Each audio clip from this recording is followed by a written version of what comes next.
నమస్తే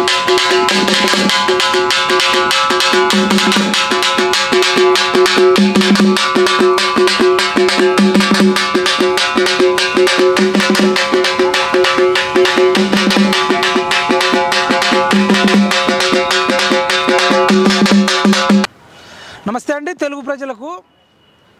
ఈరోజు మనం ఉస్మాన్ యూనివర్సిటీలో ఉన్నాం, ఓయూ లైబ్రరీ దగ్గర ఉన్నాం.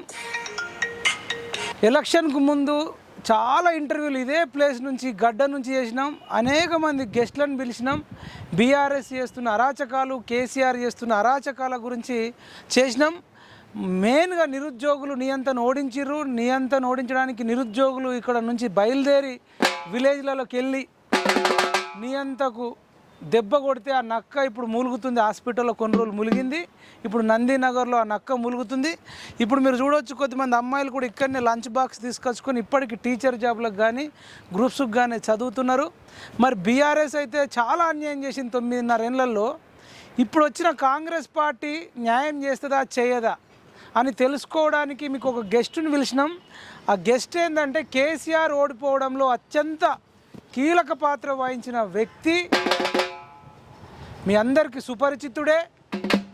మీకు పరిచయం చేసే ముందు ఆయన చెన్నూరు ముద్దుబిడ్డ. అసలు చెన్నూరులో ఒక రథాన్నే తీసుకొని ఈ బాల్కా సుమన్ అనేటోడు ఈ చెన్నూరుకు పట్టిన చీడ పురుగు, ఈ గులాబీ పురుగును, ఈ గులాబీ పీడను వదిలించాలని చెప్పి సొంతంగా రథం ఏర్పాటు చేసుకొని ఒక 10-15 లక్షలు ఖర్చు పెట్టుకొని కాలుకు బలపం కట్టుకొని బాల్కా సుమన్ ఓడించడంలో అత్యంత కీలక పాత్ర వహించిండు. మంచిర్యాల జిల్లా కావచ్చు, కోల్డ్ బెల్ట్లో కావచ్చు, ఇంకా చెప్పాలంటే తెలంగాణ మొత్తం కూడా ఎఫెక్ట్ చూపించిన వ్యక్తి. కేసీఆర్కు ఒకప్పుడు అత్యంత సన్నిహితుడు, కలిసి భోజనం చేసిన వ్యక్తి, ఆయన తరపున కూడా కేసులు వాదించిన వ్యక్తి. మీకు ఈ పాటికి అర్థమవుతుంది. అనేక మంది కళాకారులకు కూడా వేలకు వేలు డబ్బులు ఇచ్చిండు. మన పిఎంఆర్ టీవీ ఛానల్ కూడా సపోర్ట్ చేసిండు. ఈ కేసీఆర్ ఓడిపోవడంలో అత్యంత కీలక పాత్ర వహించినటువంటి సార్ పేరు మీకు ఇప్పటికీ అర్థమైపోయి ఉంటుంది. High court advocate Sharath Kumar sir లైబ్రరీకి వచ్చిండు. వాళ్ళతో పాటు రమ్య చెన్నూరులో ఈ బాల్కా సుమన్ అరాచకాలు చూడలేక అన్న ఎట్లనే చేసి ఓడించాలని ఒక 20 రోజులు ఆమె కూడా ఊరూరు తిరిగి గల్లీ గల్లీ తిరిగి బాల్కా సుమన్ ఓడించడంలో అత్యంత కీలక పాత్ర వహించింది. అమ్మాయిది కూడా చెన్నూరే. చెన్నూరు ముద్దు బిడ్డలు ఇద్దరు వచ్చారు, అడ్వకేట్ శరత్ కుమార్, రమ్య. అమ్మాయి కూడా గ్రూప్స్కు ప్రిపేర్ అవుతుంది. ఇద్దరితో మనం ఇంటరాక్షన్ అవుదాం. ఫస్ట్ అయితే శరత్ సార్తో మాట్లాడదాం. శరత్ సార్ నమస్తే. నమస్కారం సార్. రమ్య నమస్తే. రమ్య కూడా వెల్కమ్ చెప్తున్నాం Osman university library. Welcome to Osman university. రమ్యతో 1 నిమిషం మాట్లాడి మీ గురించి మొత్తం తెలియదు. రమ్య ఎట్లా ఉంది ఉస్మాన్ యూనివర్సిటీ? చేతిలో పట్టుకోండి. యూనివర్సిటీ ఎట్లా అడుగు? ఇప్పుడు ఎప్పుడన్నా వచ్చారు? ఇంతకుముందు వచ్చాను. ఇంతకుముందు వచ్చినప్పుడు ఏంటి అంటే కేసీఆర్ మీద యుద్ధమే కనబడేది. ఇప్పుడు పిల్లల్లో ఏంటి అంటే చదివితే నోటిఫికేషన్స్ వస్తాయి, జాబ్స్ వస్తాయి అనే ఫీలింగ్ కనబడుతుంది. చాలా ప్రశాంతమైన వాతావరణం ఇప్పుడు కనబడుతుంది. అంటే ఊపిరి పీల్చుకున్నట్టు అనిపిస్తుందా? వెంటిలేషన్ మీద ఉన్న పేషెంట్ బయటకు వచ్చినట్టు, ఎమర్జెన్సీ నుంచి జనరల్ వార్డుకి వచ్చినట్టు ఉంది వీళ్ళకి ఇప్పుడు. రైట్. అయితే చెన్నూరులో నువ్వు నాకు ఫోన్ చేసినావు రోజు. నేను చెన్నూరుకి వచ్చినప్పుడు, అంటే నా నంబరు ఎట్లా తెలిసింది? నేను యూట్యూబ్ ఛానల్ నుండి తీసుకున్నాను సార్, పిఎంఓ ఛానల్ నుండి తీసుకున్నాను. అక్కడ అలేఖ్య అక్క అని చెప్పేసి ఆమె కూడా అడ్వకేటు. అక్కడ జరిగే అరాచకాలను, నిరుద్యోగులకు జరిగే బాధ చూడలేకపోయి ఆమె ఇంతకుముందు మీకు కమ్యూనికేట్ అయిందంట. ఆమె ద్వారా నేను నెంబర్ తీసుకొని మాట్లాడాను. అసలు ఎందుకు ఫోన్ చేసినావు నాకు? అప్పుడు అందరికి తెలవాలి. మళ్ళీ బాల్కా సుమన్ అక్కడ ఓడిపోవాలి మేజర్గా. నేను కేసీఆర్ దత్తపుత్రుని అన్నాడు. కేసీఆర్ దత్తపుత్రుడు బాల్కా సుమన్ కావచ్చు, కానీ మరి అక్కడ చెన్నూరులో దత్తపుత్రుడై చేసిన డెవలప్మెంట్ ఏంటి? సిరిసిల్ల, సిద్దిపేటలో కేసీఆర్ కొడుకు మల్లుడు బిడ్డ చేసిన డెవలప్మెంట్ చెన్నూరులో ఎక్కడా జరగలేదు. ఒక చెరులో ఒక డబుల్ బెడ్రూమ్ ఇళ్ళని తీసుకెళ్లి చెరులో కట్టినాడు. ఇండ్లు మునిగిపోతే చూడడానికి రాము అంటే ఏ రోజు బ్యాక్వాటర్ పరిస్థితులలో కొట్టుకుపోయిన జనాలను ఏ రోజు పట్టించుకోలేదు. చాలా మంది సఫర్ అయ్యారు, సూసైడ్ చేసుకొని చచ్చిపోయినాడు. ఎంతో మంది రైతులు అంటే ఆయనకు ఒక చిన్న చూపు. నిరుద్యోగ అంటే వాడితో ఏమవుతుంది రే, నిరుద్యోగి అంటే వానికి అసలు లెక్కే లేదు. అట్లా చూసినాడు. వీళ్ళతో ఏమవుతుంది అని కామెంట్స్ చేసినాడు. మేము తిరిగినప్పుడు కూడా చాలా కామెంట్స్ చేసినాడు. కానీ ఈరోజు రైతులు, నిరుద్యోగులు, తెలంగాణ సమాజం తలుచుకుంటే ఏమవుతుందో బాల్కా సుమన్కి కానీ కేసీఆర్ కుటుంబానికి కానీ తెలిసింది. ఆ మాంకాలి వాడలో కూడా ఒక రైతు చనిపోతే బ్యాక్వర్డ్ వచ్చి ఎట్లా క్రియేట్ చేసిండు బాల్కా సుమన్? వాళ్ళ ఇంట్లో ఉన్న ఫ్యామిలీ పరిస్థితుల వల్ల చనిపోయినాడని క్రియేట్ చేసి వాళ్ళ ఫ్యామిలీ గొడవలు కూడా స్టార్ట్ చేయించినాడు. అంత రాజకీయాన్ని అంత నీచంగా వాడినాడు. ఇంకా దానికంటే దౌర్భాగ్యమైన పరిస్థితి ఎక్కడ రావద్దని నేను కోరుకుంటున్నాను. ఈవెన్ ఈ కాంగ్రెస్ గవర్నమెంట్ కూడా నేను కోరుకునేది అదే. అలాంటి పరిస్థితి తీసుకొచ్చి రాజకీయం చెయ్యకండి దయచేసి. రైతులకు, నిరుద్యోగులకు, ప్రతి ఒక్కరికి సపోర్ట్ గా ఉండి వాళ్ళ గొప్ప గొప్ప వాళ్ళు ఉన్నారు. శరత్ సార్ లాంటి వాళ్ళు, మీలాంటి వాళ్ళు, చాలా గొప్ప గొప్ప వాళ్ళు ఉన్నారు. అందరి అభిప్రాయాలను తీసుకొని ముందుకు వెళ్ళాలని నేను కోరుకుంటున్నాను. గుడ్. ఫైనల్గా అసలు నీకెందుకు అమ్మాయిలు అంటే బయటకు రారు? పొలిటికల్గా ఇంట్లో పేరెంట్స్ పంపరు, అమ్మాయిలకు కూడా స్వతహాగా అసలు పొలిటికల్గా వచ్చి ఎదిరించాలి, కొట్లాడాలని ఉండదు. నువ్వు మంచిర్యాలకు కూడా వచ్చినావు, లైబ్రరీ కాడికి వచ్చినావు, చెన్నూరులో మేము చెన్నూరు చెరువులో కాడికి వచ్చి మాట్లాడినావు, మహంకాళి వాడకు వచ్చినావు. నేను పోయిన తర్వాత కూడా అడ్వకేట్ శరత్ సార్ ఇద్దరు కలిసి కూడా తిరిగినారు. అసలు అంత కసేందుకు అమ్మాయికి అంత ధైర్యం ఎక్కడికి వెళ్ళి వచ్చింది అసలు? ఎట్లా, ఏం చెప్తావు? మేజర్గా ప్రవళిక ఇష్యూ అనేది నేను బాగా కలిసి చాలా సార్లు ఆ ఇష్యూ చూసిన ప్రతిసారి ఏడ్చినాను. నేను హైదరాబాద్ వెళ్తా అంటే మా అమ్మ వద్దు, ఇంకా చాలు ఇక్కడే ఉండి చదువు, నీకే సపోర్ట్ కావాలన్నా నేను ఇస్తా అని చెప్పింది. కాదు నేను హైదరాబాద్ వెళ్తా అంటే అసలు వద్దు అంది. ఎందుకంటే అక్కడ వెళ్ళి జాబ్ రాకపోతే చచ్చిపోతే, నీకు జాబ్ రాకపోయినా పర్లేదు కానీ నువ్వు మా నుంచి దూరం కావద్దు అని ఎన్నిసార్లు చెప్పిందో అన్నిసార్లు చెప్పింది. ఈవెన్ మా నాన్న కూడా అదే చెప్పినాడు. ఆ సిచ్యువేషన్లో అసలు మాకు ఎవరైనా సపోర్ట్ ఉంటే చాలా ఇంకా ఉద్యమం చేసేవాళ్ళం. టీఆర్ఎస్ గవర్నమెంట్కి భయపడి వెనుకకు వచ్చేసాం మేము. కానీ ఆ టైంలో శరత్ సార్ సపోర్ట్, మీ సపోర్ట్తో ఇంకా ముందుకెళ్ళి చాలా చేయగలుగుతాం, మాకు కూడా సపోర్ట్ ఇచ్చేవాళ్ళు ఉన్నారనే ఒక ధైర్యం వచ్చి మేము మా ఇంట్లో మా పేరెంట్స్కి కానీ అందరికీ ఒక సపోర్ట్. శరత్ సారు ఇట్లాంటి వీళ్ళంతా ఉండి వీళ్ళు సపోర్ట్ చేస్తే వీళ్ళకి ఏమీ కాదు, వీళ్ళు కూడా ధైర్యం ఉంటుంది, వీళ్ళు 100% గెలుస్తారు అనే నమ్మకం ఉంది. బాల్కా సుమన్ ఓడిపోయిన రిజల్ట్ విన్నప్పుడు ఎట్లా అనిపించింది ఫీలింగ్? చాలా హ్యాపీ.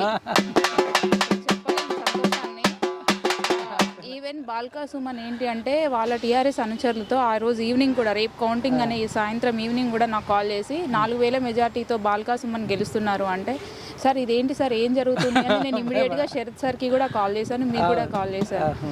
లేదు రమ్య మీరు అసలు అంత భయపడద్దు, 100% బాల్కా సుమన్ ఓడిపోతాడు, వివేక్ అక్కడ గెలుస్తారు, మీరు చూడండి అని సార్ చెప్పారు, మీరు చెప్పారు. ఇట్లా చాలా కాకపోతే అప్పుడు డౌట్ ఉండే రిజల్ట్ వచ్చేదాకా, ఎందుకంటే ఇప్పుడు మీ ఓటర్ల మీద ఏముందో తెలియదు కదా, బయటకు ఎవరంటే జనాలు ఈసారి చైతన్యం చాలా వచ్చింది సార్. ఏంటి అంటే జనాలు ఈవెన్ కౌంటింగ్ సెంటర్ దగ్గరికి వచ్చి కూడా ఎందుకులే మేము కాంగ్రెస్కే వేసినాం, చూసినాం కదా 10 సంవత్సరాలు అరాచకాలు, ఇంకా సరిపోయింది మాకు అని మాట్లాడినారు. మరి ఇంకా మీ బాల్కా సుమన్ నిన్న ప్రెస్ మీట్ పెట్టి ఇంకా కాంగ్రెస్ వాళ్ళని తిడుతున్నాడు, మీరు విన్నారో లేదో?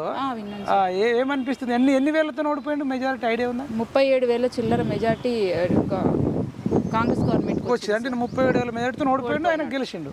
మరి ఈయనకి ఇంకా బుద్ధి రాకుండా ఇంకా ప్రెస్ మీట్లు పెట్టి ఏదో పెద్ద ఘనకార్యం సాధించినట్టు అనిపిస్తుంది. ఏమనిపిస్తుంది? ఏంటి అంటే మళ్ళీ గెలిపిస్తారా? మళ్ళీ వచ్చి యాక్టింగ్ చేస్తే ఎవ్వరు నమ్మరు సార్. ఇలాంటివి సిచ్యువేషన్స్లో నేను ఓడిపోయినప్పుడు ఏది, నువ్వు గెలిచినప్పుడు అసలు ఎమ్మెల్యే గెలిచినప్పుడే ఏం చేయలేకపోయినావు, 5 సంవత్సరాలు ఎంపీగా ఉన్నావు, గెలిచినావు, ఏం చేయలేదు. 2 టర్మ్ నీకు ఛాన్స్ ఇచ్చినారు, చేసిన డెవలప్మెంట్ ఏంటి చూపించాలి. బ్యాక్ వాటర్ వాళ్ళు వస్తే అంట, బ్యాక్ వాటర్ పరిస్థితి వస్తాయి, మునిగిపోతే మునిగిపోండి, బ్రతుకుతే బతకండి అన్నట్టు మాట్లాడినాడు. ఇప్పుడు వచ్చి ఏం చేస్తాడు సార్? ఇంకా నువ్వు దేనికి ప్రిపేర్ అవుతున్నావు? నేను గ్రూప్ 2 సార్. ఏది గ్రూప్ 1 గ్రూప్ 2? రైట్. ఇప్పుడు ఒకసారి ఇంటర్ఫేర్ అవుతాను సార్ నేను. భవిష్యత్తులో చెన్నూరు ఆశాజ్యోతి రమ్య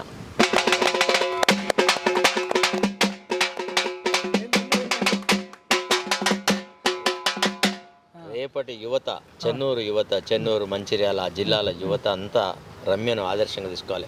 ఒక సామాన్యమైన కుటుంబంలో పుట్టిన బిడ్డ ఎంతో ధైర్యంగా, పరాక్రమంగా ఉన్నారా, కొంత ఇనిషియేటివ్ తీసుకొని మైపాల్ను కన్సల్ట్ చేయడం ఏంది, మైపాల్ ద్వారా నాకు పరిచయం అవడండి, ఆ తర్వాత మాకు ఒక నీడలాగా మా వెంట ఉండి కృషి చేసిన అమ్మాయి.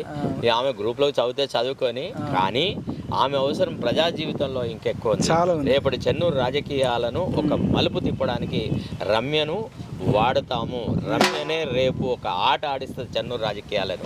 ఒక మంచి విద్యాధికురాలు, బీటెక్ స్టూడెంటు, చక్కని ప్రవర్తన, చక్కని నడవడిక, అన్నింటికంటే ముఖ్యంగా అన్యాయం మీద కొట్లాడాలని ఆమె పట్టుదల చాలా గ్రేట్.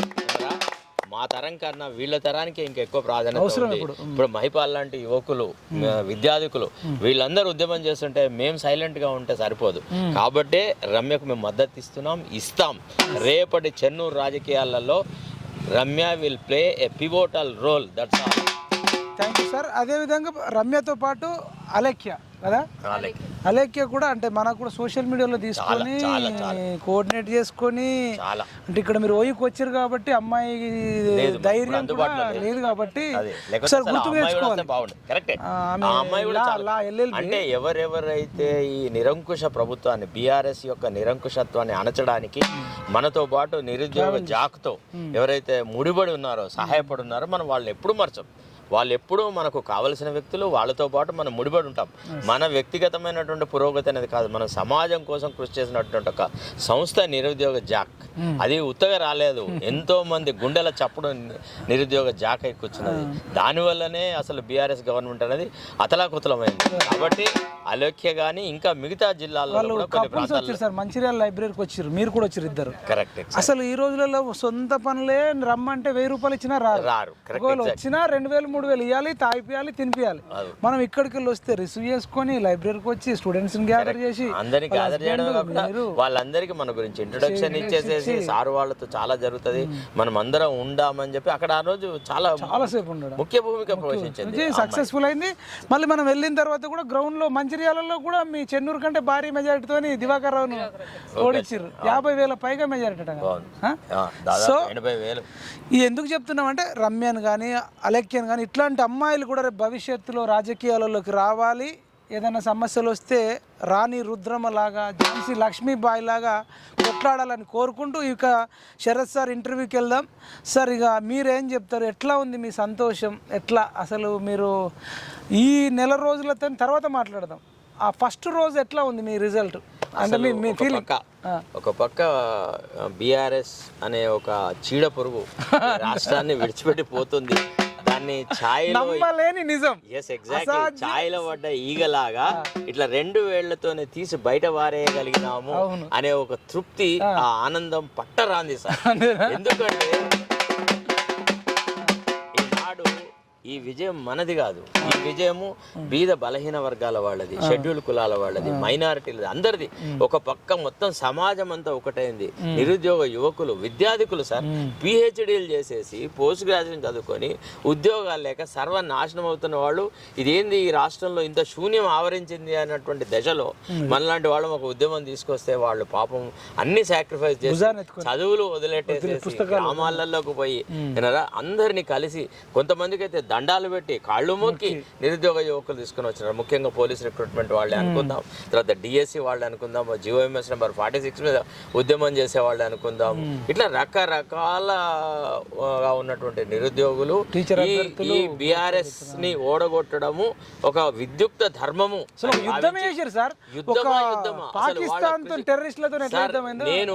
నేను కాంగ్రెస్ వ్యక్తిని అయినా కాంగ్రెస్ వాదినైనా ఇది కాంగ్రెస్ పార్టీ కార్యకర్తలు చేసిన గెలుపు కాదు సార్. ఇది నిరుద్యోగ యువత, ఒక సామాజిక సోషల్ మీడియా విన్నారా, చాలా మంది యువకులు తమ లైఫ్కి ఇది లైఫ్ అండ్ డెత్ అనేటువంటి ఒక స్ఫూర్తితో ఫైట్ చేయడం వల్ల ఈనాడు బీఆర్ఎస్ గవర్నమెంట్ మనం కూలగొట్టుకున్నాం. అసలు ఒక పక్క ఏమైనా ఆర్గ్యూ చేస్తున్నారంటే కేసీఆర్ను ఓడగొట్టడము నా భూతో నా భవిష్యత్తు బుద్ధి అయితే లేదు. అదే కదా అంటే ఇంకా మళ్ళీ అప్పుడే మేమే ముఖ్యమంత్రులము, మేమే రాజ్యం వెళ్తాం, మేమే ఏదో చేస్తామని ఒక పక్క వాళ్ళు తయారవుతున్న దశలో మనం వాళ్ళకి ఎదురు తిరిగి దాదాపుగా 2.5 సంవత్సరాలు మీ వల్లనే నేను సోషల్ మీడియాలోకి వచ్చినాను. మీకు గుర్తుంటది ఫస్ట్ మన ఇంటర్వ్యూ కవిత మీద.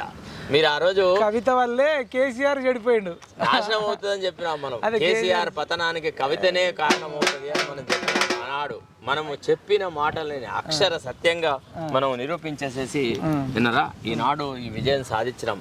అయితే ఒక్కటి మాత్రం ఉంది మైపాల్ గారు, ఎప్పుడు కూడా అంటే అతను శ్రీశ్రీ రాసినట్టుగా స్వాతంత్రం సాధించమని చప్పుడు కాకుండా ఉంటే సరిపోదు, మళ్ళీ సమసమాజ స్థాపనకు మనం కృషి చేయాలా అని చెప్పి పాడబోయి భారతీయుడు అని ఒక పాట రాస్తాడు. అందులో చెప్తాడు విజయం సాధించడం ఒకటే గొప్పతనం కాదు, విజయం సాధించిన తర్వాత ఆ విజయ పరంపరకు సంబంధించినటువంటి ఫలితాలను పేద ప్రజలకు అందరికి పంచగలిగిన నాడే ఈ విజయం సార్థకత అవుతుందని చెప్తాడు. మనం కూడా ఈనాడు ఈ ప్రభుత్వానికి చెప్పేది ఒకటే, మనం ఏ ప్రామిసెస్ చేసినామో ఎలక్షన్ సందర్భంగా ప్రజలకి ఏ వాగ్దానాలు చేసినామో ఆ వాగ్దానాలను మనము చిత్తశుద్ధితో అమలు పరచాలా. ఏ మాత్రం మనం ఏమరపాటుగా ఉన్నా మనకు వాళ్ళకు పెద్ద మెజారిటీలో పెద్ద ఇది లేదు. ఆఫ్టర్ ఆల్ 1.85% ఓట్ల డిఫరెన్సెస్. వాళ్ళ సంఖ్య కూడా మామూలుగా ఏం లేదు. వాళ్ళు ఏంటంటే వాళ్ళు ఊహించలే, వాళ్ళు చాలా ఒక రకమైనటువంటి అహంభావంతో పోయినారు. మమ్మల్ని ఈ పోరలు ఏం ఓడిస్తారు అనుకున్నారు. వాళ్ళకి తెలియదు. ఒక ఎట్లుందంటే అసలు ఒక పెద్ద ఏనుగుకు తొండల్లోకి ఒక ఈగ దొరిపోయి దాన్ని ఊపిరాడకుండా చేసి కింద పడేసిన తీరు నిజం. ఆ ఈగే కానీ ఆ ఏనుగును కింద పడేసింది, కొట్టుకునేటట్టు చేసింది, చివరకు లాస్ట్కు చావు ముఖంలోకి తీసుకుపోయింది. అది యువకుల యొక్క సపోర్ట్ సార్, యువకుల యొక్క కృషి ఇది అన్నారా. అసలు ఇప్పటికీ ఆశ్చర్యం వేస్తుంది సార్. ఇది నిజమా, ఇది అబద్ధమా? బ్రిటిష్ జనరల్ సెక్రటరీ మహిళా అయితే నేను 2.5 years నుంచి ఓన్లీ బస్సు ప్రయాణం చేస్తూ మోటివేట్ చేసుకుంటూ వచ్చినాను. అంటే నిజాలే ఏం చేసినా మనకి ధరల పెంపుదల ఎట్లా ఉంది. ఒక మిడిల్ క్లాస్ పీపుల్ బ్రతకాలంటే ఎంత కష్టం. తన ఇంటి ఒక సిటీకి వస్తాడు జీవనోపాధి కోసం, వచ్చినప్పుడు రెంట్ కట్టాలి, ఎలక్ట్రిసిటీ బిల్ కట్టాలి, సరుకులు ఏవి తక్కువ లేవు కదా. మరి పెట్రోల్ రేట్ ఈ విధంగా ఉంది, బస్సు ఫేర్స్ పెరిగాయి, మళ్ళీ ఆటో ఎక్కుదామంటే కుదరలేదు. ఇలా ఎవ్రీడే నేను చేశాను సార్ 2.5 years. నేను ఎవరు సపోర్ట్ తీసుకోలేదు. మెయిన్ ఏంటంటే ఇప్పుడు సుభాష్ని ఎల్బీ నగర్ కాన్స్టిట్యున్సీ అయితే ఇన్ఛార్జ్గా వికారాబాద్కి ఇచ్చారు నాకు మహిళా కాంగ్రెస్. అండ్ లీగల్ ఎయిడ్లో కూడా ఉన్నాను సార్. లీగల్ ఎయిడ్ ఢిల్లీలో మన మహిళా కాంగ్రెస్కి సంబంధించిన దాంట్లో ఉన్నా కోఆర్డినేటర్. సో ఏంటి అంటే మామూలు జనజీవనంలో సామాజికంగా ఉండేటటువంటి ప్రతి మనిషి గురించి ఆలోచించాం. సరే ఉన్నవాడు కొంత భరిస్తాడు, భరించడం అనేది అది పక్కన పెడితే భరిస్తారు, వాళ్ళకు ఉంది కదా సోర్స్. మిడిల్ క్లాస్ పీపుల్ ఇంకా లేని వాళ్ళకు చాలా కష్టం. అయితే ఈ వేటి మీద చెప్పుకుంటూ వచ్చినానంటే ఈ పెన్షన్స్ అనేవి ఒకటి చెప్పారు కదా, పెన్షన్స్ అర్హులైన వారికి ఇవ్వాలి, అది తప్పనిసరి. కానీ అర్హత లేని వాళ్ళకి కూడా ఇవ్వడం అనేది జరిగింది. అది కొంత మేరకే ఇవ్వడం జరిగింది. మరి రేట్లు ఇవన్నీ పెరగడం, GST and not only BRS, BJP also. ఎక్కడెక్కడ తిరిగి మొత్తం ఎక్కడ వీలు పడితే అక్కడ అంటే ఏదో పార్ట్ టైం అట్లా. అయితే ఏంటి అంటే ఇది వికారాబాద్ ఎక్కడ ట్రావెల్ చేసినా బస్సులోనే చెప్పడం మాత్రం పక్క 4-5 వీడియోలు పెట్టుకున్నాను. ఎందుకంటే ఎక్కువ పెట్టుకుంటే స్టోరేజ్ కూడా కష్టం అవుతుంది కదా. ఫస్ట్ వికారాబాద్లో ఏం చేసిందంటే ఆటో ఉంటారు కదా, సమూహాలను చూసుకున్నాను సార్ నేను. ఫస్ట్ గ్రూప్ని చూసుకున్నాను. ఏంటంటే ఇప్పుడు నా వెంబడి రావాలంటే 10-20 మంది రావాలి, వస్తారు. కానీ వాళ్ళకి మనం అన్నీ చూడాలి కదా, అది మన బాధ్యత కదా. కార్యకర్త అంటే అతను సమయం వదిలేస్తాడు, డ్యూటీలను వదిలేస్తాడు, మరి ఆయనకు కుటుంబం ఉంటుంది కదా. మరి ఇలా డిస్టర్బ్ చేయడం అంత బాగులేదు అనిపించింది. మన శక్తి కొలది కొంత పెడతాము, మళ్ళీ ఇంకా పెట్టాలంటే కొద్ది కష్టం. నేను ఎవరిని అడిగే పరిస్థితి కాదు. ఏం చేయాలి, ఉన్న వాస్తవాలనే చెప్పాలి. ఇప్పుడు కాంగ్రెస్ పార్టీ అంటే అభిమానం, కానీ మనం ఉన్న వాస్తవాలనే చెప్పుకుంటూ వెళ్ళాలి. ఏం లేదు విడమర్చి చెప్పడం. GST కదా, ఇది ఎందుకు అంటే ఒక పేదవాడికి తినే ఆహారం మీద కూడా GST, పాలు, పెరుగు ఇవన్నిటి మీద వేయడమా తప్పు కదా. అంతకుముందు అంటే డీసెంట్గా చెప్పుకుంటూ వచ్చినాను, కానీ తర్వాత ఏంటంటే పేదవాళ్ళను ఇచ్చేయాలంటే. ఎట్లా అనిపించింది ఇంత కష్టపడ్డ తర్వాత ఒక రిజల్ట్ వచ్చింది? ఆ రిజల్ట్ రోజు చాలా హ్యాపీగా ఉంది. నేను అక్కడ వెళ్ళి కూడా నేను నేను చాలా షైగా ఫీల్ అయ్యేదాన్ని. ఈవెన్ ఆ రోజు నేను కూడా డాన్స్ చేస్తాను, నిజంగా చాలా షైగా ఫీల్ అవుతాను. ఈవెన్ నేను కూడా అందరితో పాటు చేస్తాను. లేదు ముందే నేను ఫస్ట్ అంతకుముందే చెప్పేసాను సార్. ఒక ఈ విజయ భేరి ఒకటి, మళ్ళీ ఢిల్లీలో కూడా వెళ్ళి చెప్పాను. అక్కడ ఏంటి అంటే మన రాహుల్ గాంధీ గారిది పాదయాత్రలో పార్టిసిపేట్ చేస్తూ జనాలను అడుగుతూ వెళ్ళాను నేను. ఏదో నడవడం కాదు, ప్రతి ఒక్కరి యొక్క గుండె చప్పుడు వినాలి అనుకున్నాను. అందులో 1/4% ఏంటి అంటే బీజేపీ గురించి, కొంతమంది చాలా తక్కువ మంది వీళ్ళ గురించి, బీఆర్ఎస్ వాళ్ళ గురించి కూడా చెప్పిండ్రు. ఎందుకు అంటే ఈ పెన్షన్స్ వస్తున్నాయి, నా కొడుకులాగా చూస్తుండు కదా అంటే నేను అన్నాను, అంటే నీకు పెన్షన్ వస్తే సరిపోతుందా, నీ కొడుకు మనవడు మనవరాలు వీళ్ళందరూ బ్రతకాలి కదమ్మా అని మంచిగా కూర్చోబెట్టి చెప్పినాను. విజయభేరిలో కూడా చాలా మంది వస్తారు కదా, ఫస్ట్ నేను వెళ్ళాను, వెళ్ళి కూర్చుని అక్కడ అందరికి చెప్పినాను మీకు ఎన్ని వస్తున్నాయి సరుకులు, నిజాయితీగా అడిగాను. ఏమి మసిబూసి మారేడుకాయ చేయాల్సిన అవసరం లేదు, ఎవరికైనా అంతే కదా, ఇప్పుడు మీకైనా నాకైనా నిజాయితీగా. అంటే మీరు అంత కష్టపడ్డారు అర్థమైంది. రిజల్ట్ వచ్చిన రోజు మీరు ఎట్లా చూసారు? అంటే ఆ ఫలితాలు వెలువడి వస్తాయని నేను ముందే చెప్పినాను సార్. సార్ ఎంత ఉన్నప్పుడు కూడా ఆనందం, చాలా ఆనందం, చాలా ఆనందం. మీరు వెళ్తున్నప్పుడు ఆ రిజల్ట్ అనౌన్స్ చేస్తున్నప్పుడు నేను రిజల్ట్ చూడక ముందే నేను ఎక్కడెక్కడ అంటే మా దగ్గర ఎల్బీనగర్లో ఓడిపోతారని నాకు తెలుసు. ఎందుకు అంటే గ్రౌండ్ వర్క్ కొంచెం ఉంది కదా, అక్కడ కొద్దిగా లోపభూయిష్టమైంది. అంటే మన నుంచి కాలేదు, వాళ్ళు ముందు నుంచే కొంచెం ప్రిపేర్డ్గా ఉన్నారు. సుధీర్ అన్న మన కాంగ్రెస్ పార్టీ నుంచి అటు వెళ్ళారు కదా, వెళ్ళినప్పుడు ఈవెన్ మనకు సంబంధించిన కార్యకర్తనే నన్ను కూడా రమ్మన్నట్టుగా కొన్ని మాటలు విన్నప్పుడు ఆ సందర్భంలో ఆలోచించిన సంవాట్ ఉంది అని, ఆ విధంగా జరిగింది. మీరు కొందరు వచ్చారు, మీ పేరు చెప్పండి. తీసుకున్నారు కదా విజయ్. విజయ్, మీ కేసీఆర్ ఓడిపోయినందుకు ఎట్లా సంతోషమా బాగుందా? సంతోషమే, నిజం చెప్పు. 100%. ఎట్లా ఎందుకు సంతోషం? చూసినా కదా, సెల్ ఫోన్ లో చూసారా, టీవీలో చూసారా? లే టీవీలో లైవ్ న్యూస్ చూసిన లైవ్. అవును, ఏమనిపించింది? హార్ట్ బీట్ సంతోషం అనిపించింది అసలు. ఆనందం. అవును, థ్యాంక్ యూ. సరే, శరత్ సార్ తోటికి వెళ్దాం. చెప్పండి సార్. మరి ఉన్నది మైక్ ఉంది, ఉంది మైక్ ఉంది. మీరు చెప్పండి. ఇప్పుడు నిరుద్యోగులు అయితే పట్టరాని ఆనందంలో ఉన్నారు. మేడం కూడా ఎప్పుడు డ్యాన్స్ చేయను కూడా డ్యాన్స్ చేసిందట. అసలు ఇప్పుడు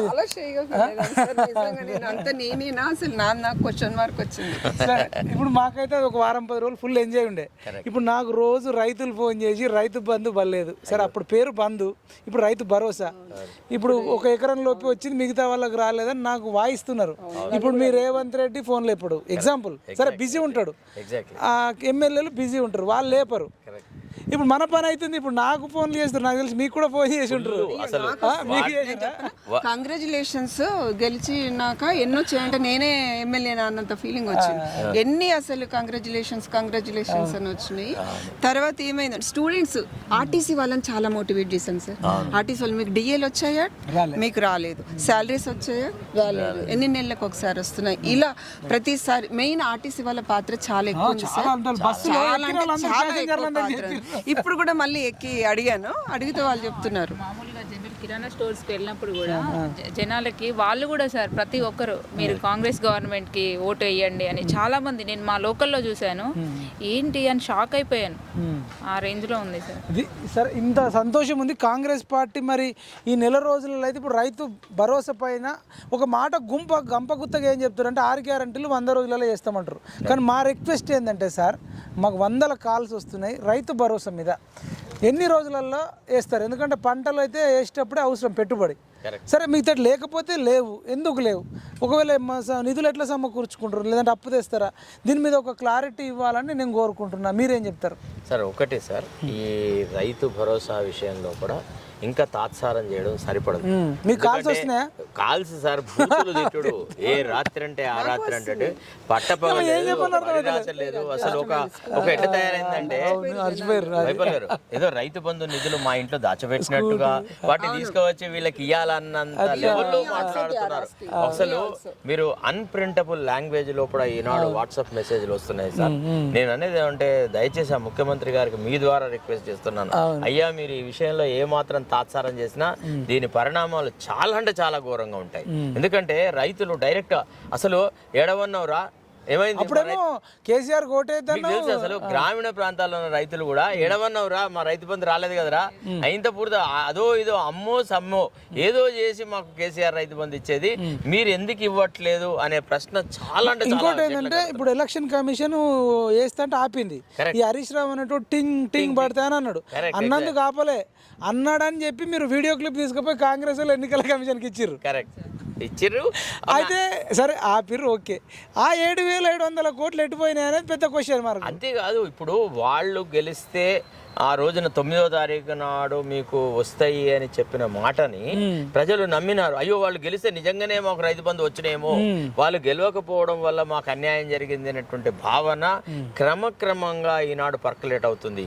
ఇది చాలా దారుణమైన విషయము. ముందు ఏది ఉన్నా ఏది లేకున్నా ఈ రైతు భరోసా అనేటువంటి ప్రోగ్రామును పూర్తిగా వార్ ఫుటింగ్ లో తీసుకొని ఇప్పుడు ఎట్లాగో మన దగ్గర డాటా ఉంది. గతంలో రైతు బంధు ఇచ్చినటువంటి డాటా ప్రకారంగా మనం ఎన్ని ఎకరాలకి ఇవ్వదలుచుకున్నాం, 10 ఎకరాలకు ఇస్తామా, 15 ఎకరాలకు ఇస్తామా, లేదా 5 ఎకరాలకు ఇస్తామా, ఏదో ఒకటి నిర్ణయించి ఆ నిర్ణయం ప్రకారంగా ముందు అమలు చేయాలి. Beg borrow steal. కానీ ఈ రైతు బంధును, ఈ రైతు భరోసాను కనుక అమలు చేయకపోతే ఇది మాత్రం మళ్ళా ఎంపీ ఎలక్షన్లు ఉన్నాయి, మేము బయట తిరగలేని పరిస్థితి. సార్ ఇప్పుడు ఇంకొక విషయం ఏంటంటే సార్, ఒక కుట్ర ఏం జరుగుతుందంటే ఇందులో ఇట్లనే జరిగితే సడన్ గా ఒకవేళ కేంద్ర ప్రభుత్వం కనుక ఎన్నికల నోటిఫికేషన్ అంటూ విడుదల చేస్తే కాంగ్రెస్ ప్రభుత్వం 6 గ్యారెంటీలు అమలు చేయలేకపోయింది, ఇంత దారుణమైంది, ప్రజలను మోసం చేసి పవర్లోకి వచ్చింది అనేటువంటి ప్రచారం జరుగుతుంది. దానివల్ల కాంగ్రెస్ కూకడి పేలతో వీలు కుందబడే అవకాశం. ముందే హెచ్చరిస్తున్నాము, ముందే మనలో ఉన్న ఆవాదన పంచుకుంటున్నాము. అసలు మీకు విషయం చెప్పన్నా, ఇవాళ స్వచ్ఛందంగా ఎమ్మెల్యేలు రైతులను కలిసి ఏనారా, ఇప్పుడు ఒక రైతు కొనుగోలు సెంటర్లు ఉన్నాయి కదా, ప్యాడీ ప్రొక్యూర్మెంట్ సెంటర్స్, అక్కడికి పోతే అప్పుడు మేము ఆ ప్రొక్యూర్మెంట్ అక్కడే ఉన్నాం. చాలా చోట్ల వాళ్ళు 46 కిలోలు 45 కిలో అట్లా తీసుకుంటుంటే ప్రొక్యూర్మెంట్ సెంటర్లకు పోయి గొడవపడి అక్కడ మా జాయింట్ కలెక్టర్కి చెప్పి 41 కేజీలకే మేము రిస్ట్రిక్ట్ చేస్తాం. అప్పుడు ప్రజలు చాలా ఆనందపడ్డారు. అబ్బని అమ్మ ఫస్ట్ సారి కాంగ్రెస్ వాళ్ళు రాగానే మాకు తరుగు తీయడం ఆపేసినారు అని ఆనందం. ఆ ఆనందం వాళ్ళకు ఉండాలి సార్. ఇప్పుడు వేసంగి స్టార్ట్ అయిపోయింది, ఇంకా అంత పంటకు సంబంధించిన కార్యక్రమాలు జరుగుతున్నాయి. ఈ దేశంలో కూడా మనం ఈ సబ్సిడీ అంటూ ఇవ్వకపోతే ఈ రైతు భరోసా నేను అనేది ఏంటంటే సార్, ఒకవేళ అనివార్య కారణాల వల్ల ఒకవేళ ఇబ్బందులు ఉంటే అది కూడా చెప్తే వాళ్ళు అర్థం చేసుకుంటారు సార్. అది చెప్పాలి కదా సార్. ఇప్పుడు ఫస్ట్ ఆఫ్ ఆల్ 7,700 కోట్లు ఎక్కడ పోయినాయి అనేది పెద్ద క్వశ్చన్. హరీష్ రావు ఆ నోటి దూల వల్ల సార్ అది మంచిదే అన్నట్లే, కానీ అది మీకు కాంగ్రెస్కి పనికొచ్చింది. ఆ ఆపిన డబ్బులు జమ అయి ఉంటాయి కదా, ఆ వెటు ట్రాన్స్ఫర్ అయినా అనేది క్వశ్చన్ సార్. అది చెప్పాలి. అది ఒకటే కాకుండా సార్, ఇప్పుడు అనివార్య కారణాలు అని ఏ సాకు పెట్టి మనం రైతు భరోసాను ఆపినా ఇది మన యొక్క సర్వనాశనం తీసుకొచ్చని ఏమంటారు. ఏం చేస్తారు అనేది ఇమ్మెటీరియల్. సప్పు చేస్తారా, ఏం చేస్తారు? ఎందుకంటే సార్ మూగ జీవులు సార్ రైతులు, ఎంత అమాయకులు వాళ్ళు. పూర్తిగా భరోసాని నమ్ముకొని ఇప్పుడు వాళ్ళ కంచెల్లో పెట్టిన అన్నాన్ని మనం గుంజి పారేసేసి ఇంతకంటే మంచి పరమాన్నం పెడతామని చెప్పి మనం ఏం పెట్టాక వాళ్ళని ఆకలికి మాట చంపితే ఎట్లా? ఇప్పుడు ఆలోచించండి మీరు. నువ్వు వేస్ట్ ఆపినా మీకు చెప్తే ఇలా వేసినామంటారు. మీకు విషయం చెప్పన్నా, ఈనాడు నేను ఈ ఉస్మానియా యూనివర్సిటీ లైబ్రరీకి ఎందుకు వచ్చినా తెలుసా? వీళ్ళు చేసే ఫోన్ కాల్స్ ని, రైతులు అడుగుతున్న సమస్యలను భరించలేక, అరే ఇంకా ఏదో రోజున నేను మా ఊర్లో కనబడితే పల్ల కొడతారా అనే భయంతో పరిస్థితి. ఇప్పుడు రైతులు ఈ ప్రశ్నలు వేయడం మానేసేసి రాళ్ళు ఇచ్చుకొని కొట్టే రోజులు వస్తాయి సార్. ఇంకా కొంత ఆలస్యం. అదొకటి అంటారా, ఇటు రైతులకు ఇట్లా నడుస్తుందా? మొన్న ముసలైన ఒక ఆయన తాత, నేను ఒక TRTV క్రాంతికి అని ఇంటర్వ్యూ ఇస్తున్నా. అన్న హ్యాపీ ఎట్లున్నావు అని అన్నాడు. నేనే ఇంటర్వ్యూ ఇస్తున్నా. నేను సూపర్ హ్యాపీగా ఉన్నా అన్నాడు. అనగానే ఎందుకు అన్నాడు యాంకర్, నియంత్రణ గద్దె దించినాం కదా, ఇంకా జీవితంలో ఇంతకంటే ఎక్కువ సంతోషం ఉండదని నేను చెప్పిన. అని నువ్వు అట్లనే అంటావన్నా అన్నాడు.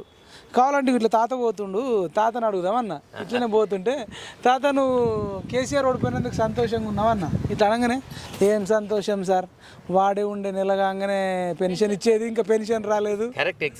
వీడు కొత్త బిచ్చగాడు వీడు ఏం చేస్తలేడు, వాడు ఉంటే అప్పో తీసుకొచ్చి ఇచ్చేటోడని ఊరిని ఏమో రివర్స్ అయిపోయింది ఆయన. ఈనాడు ప్రజలలో చాలా వోలటైల్ గా ఉంది సార్.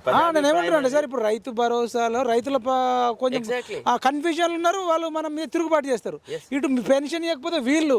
నాకు ఈ 2 చూసిన తర్వాత ఇంకో పెద్ద డౌట్ వచ్చింది, మీరు నిరుద్యోగులు 2 లక్షల ఉద్యోగాలు ఇస్తున్నారు. ఇప్పుడు ఇదే మాదిరిగా పోయినానుకో నిరుద్యోగ భృతి విషయంలో కూడా సార్, నిరుద్యోగ భృతి ఒక పెద్ద ఇష్యూ అయికి వచ్చింది తెలుసా. యువకులు ఏడబట్టినా కానీ ఇంకా కాలర్ పెట్టి అడుగుతాడేమో అనే పరిస్థితి ఏర్పడుతుంది. మీకు విషయం చెప్పాలి, పెన్షన్ రాకపోతే నేను మాకు తెలిసిన ఆయన వెంకటి అనే అతను, మేము కరీంనగర్ లో బస్ స్టాండ్ లో నిలబడ్డా.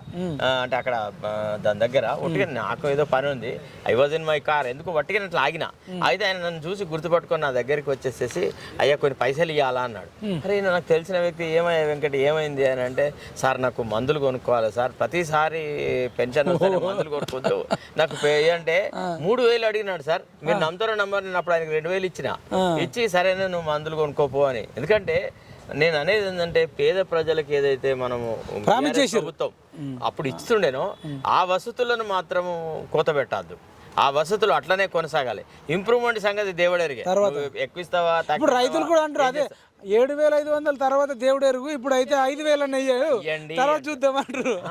ఇప్పుడు వాళ్ళకి ఏంటంటే ఏ టైంలో అయితే మనకు చిన్న పిల్లవాడికి పాలిచ్చే టైంలో పాలు ఇవ్వకుండా నువ్వు పెదవరిగినాకనే నీకు పరమాన్నం పెడతా అంటే వాడు బతకడు. అవును, ఇప్పుడు బతకాలి కదా. వీడిని బతికించుకోవాలా, ఈ వ్యవసాయాన్ని మనం బతికించుకోవాలా. ఇది మనది రైతు ఫ్రెండ్లీ గవర్నమెంట్ అని మనం అయితే కాంగ్రెస్ గురించి గొప్పలు చెప్పుకున్నాము. ఆ మాటను ప్రజలు ఇంకా నమ్ముతూ పోవాలన్నప్పుడు ముందు రైతు బంధు విషయంలో కూడా ఒక ఇదమిద్దమైన ఒక నిర్ణయం తీసుకొని అతి త్వరలో ఒక 1 వీక్ లోపల అట్లా డబ్బులు కనుక ఇవ్వకపోతే 15-20 రోజుల తర్వాత ఇచ్చిన దాని ఫలితం ఉండదు సార్. ఇప్పుడున్న పరిస్థితులలో కూడా రైతులు వేస్ట్. కాబట్టి ప్రజలకి ముందు ఈ పెన్షన్లు, తర్వాత రైతు భరోసా, ఈ రెండింటి విషయాలు ఏమాత్రం అసలు నెక్స్ట్ ఇంపార్టెంట్ చెప్పేటోళ్ళు లేడా? నేను అడిగితే సీతక్క ఫోన్ చేస్తే వాళ్ళ పిఏకి చేస్తే క్యాబినెట్ మీటింగ్ అంటారు, తుమ్మలలోకి చేస్తే క్యాబినెట్. మరి క్యాబినెట్ మీటింగ్లో ఇవి మాట్లాడకుండా ఇంకేం మాట్లాడుతారు? అమెరికా గురించి మాట్లాడుతుంటారు, రష్యా గురించా? మెయిన్ టార్గెట్ ఒకటే, నిరుద్యోగులు, రైతులు, పెన్షన్దారులు, ఈ 3 వర్గాలు. మొన్న నాగేశ్వరమో ఈ 26 వరకు రైతు బంధు భరోసా మొత్తం చేస్తున్నారు. ఇవాళనేమో నిన్నేమో బట్టి విక్రమేమో మొత్తం ఇస్తాం అంటారు. కానీ ఇస్తామనే కాడనే ఉన్నారు, ఇంకా ఎప్పుడు ఇస్తారనేది కార్డు లేదు. ఆల్రెడీ అవి ట్రాన్సాక్షన్ జమ అయినాయి, వాళ్ళ అకౌంట్లో పోవడానికే కదా ట్రాన్సాక్షన్ డిపాజిట్ చేస్తే. మళ్ళీ ఇంకోటి గృహలక్ష్మి అని వస్తుంది, అది క్యాన్సిల్ చేసిరు చాలా మంది దానికోసం. ఒక్కొక్కరు ఇప్పుడు స్కూటీలు అంటారు, తర్వాత తులం బంగారం అంటారు. పేదోళ్ళేమో ఆల్రెడీ పిల్లర్ లేపి ఆపుకున్నారు, అది క్యాన్సిల్ చేస్తే వాళ్ళ పరిస్థితి ఏంటి? ఇప్పుడు వాళ్ళకి ఇస్తారా, ఇవ్వరా, వేరే వాళ్ళకి ఇస్తారా ఇల్లు అనేది కూడా ఇప్పుడు ఇంద్రమా ఎప్పుడు స్టార్ట్ చేస్తారనేది కూడా ఇబ్బంది పడుతుంది. ఇప్పుడు ఇట్లా చేస్తే ఆల్రెడీ గోతికాడి నక్క రెడీ ఉంది. ఇప్పుడు ఆ కాకి నోట్లే రొట్టె ఉంటే కదా గుంట నక్క ప్లాన్ చేస్తుంది కదా, నీ గొంతు బాగుంటుంది అంటే అది పాట పాడంటే కావు మనంగానే అది రొట్టె కింద పడుతుంది, గుంట నక్క ఎత్తుకపోతుంది. ఇప్పుడు మీరు ఇట్లా చేస్తే ఆ గుంట నక్క ములుక్కుంటా కొన్ని రోజులు హాస్పిటల్ ఉండి నందినగర్కి పోయింది. ఆ నక్క నడుము మీద కొడితే దెబ్బ తగిలి ములుగుతుంది, రగిలిపోతుంది ఆ నక్క. ఇంకో 2 నక్కలను పంపింది.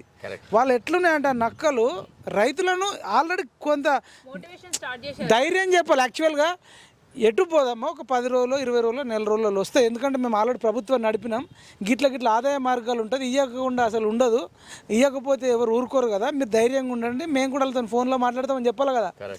అట్లా చెప్తే ఎగేసుడు, రెచ్చిపోండి, రావు అయిపోయింది మేము చెప్తున్నారా? మీరు కేసీఆర్కి ఇట్లా ఆల్రెడీ రైతులను రెచ్చగొట్టిర్రు, ఆటో డ్రైవర్లను రెచ్చగొడుతున్నారు, పెన్షన్దారులను రెచ్చగొడుతున్నారు.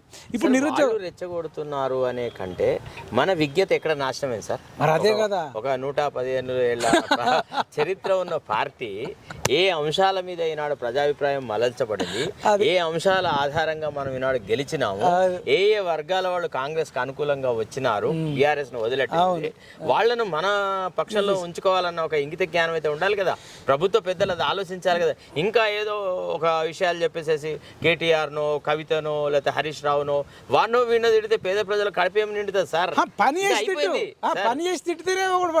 చిన్న విషయం సార్. మేము మైపాల్ గారు కొన్ని ఎమర్జెన్సీ ఉంటాయి కదా, ఇప్పుడు రైతు భరోసా పెన్షన్లు అయితే ఉంటాయి కదా, మిగతా విషయాలు అయితే సాల్వ్ చేసిండ్రు. అంటే చాలా పబ్లిక్ ఉండింది కదా, దాని గురించి చెప్పినాక 4,000 సమ్ చేంజ్ 484 సమ్.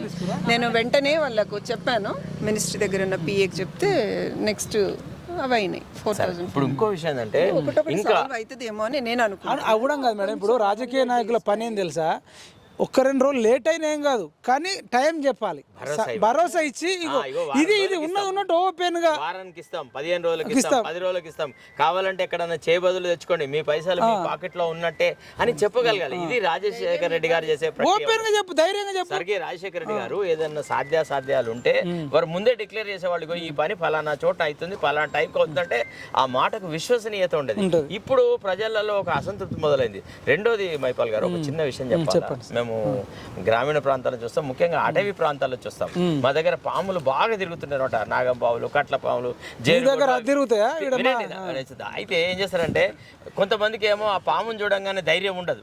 వాడు ఏం చేస్తారంటే అరే ఇది చాలా డేంజరస్ రా అని చెప్పేసి ఆ పామును వాడు చంపుతాడు, ఒక్కడే ధైర్యంగా చంపుతాడు.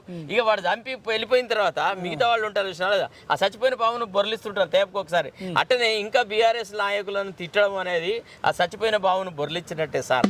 ఇది కాదు, ఇట్లా మనము ప్రభుత్వం నడపలేము, జవాబుదారీతనం అవసరము, సందర్భోచితంగా మనం నిర్ణయాలు త్వరితగతిన తీసుకోవాల్సిన అవసరం ఉంది. ఇది లేకపోతే మళ్ళీ ఒకవేళ ఈ నిరాశ నిస్పృహ కనుక యువత తీసుకున్నా వాళ్ళు అటువైపు మరలినా, లేదా రైతులు అరే ఈ కాంగ్రెస్ వాళ్ళు మనని మోసం చేస్తున్నారనే భావన వచ్చినా ఆల్రెడీ సూట్ కేసులు పట్టుకొని రెడీ ఉందట గుంటనక్క. ఎగ్జాక్ట్లీ ఒక్కొక్క ఎమ్మెల్యేని 100 కోట్లు పెట్టైనా కొందాం, 39 ఉన్నాయి. ఎంఐఎం ఎనీ టైం వస్తుంది, ఆయనకి ఇంత డబ్బులు పడేస్తే అయిపోతుంది, ఇంత ప్రాజెక్టులు ఇస్తే అయిపోతుంది. 39 ఎన్ని సార్?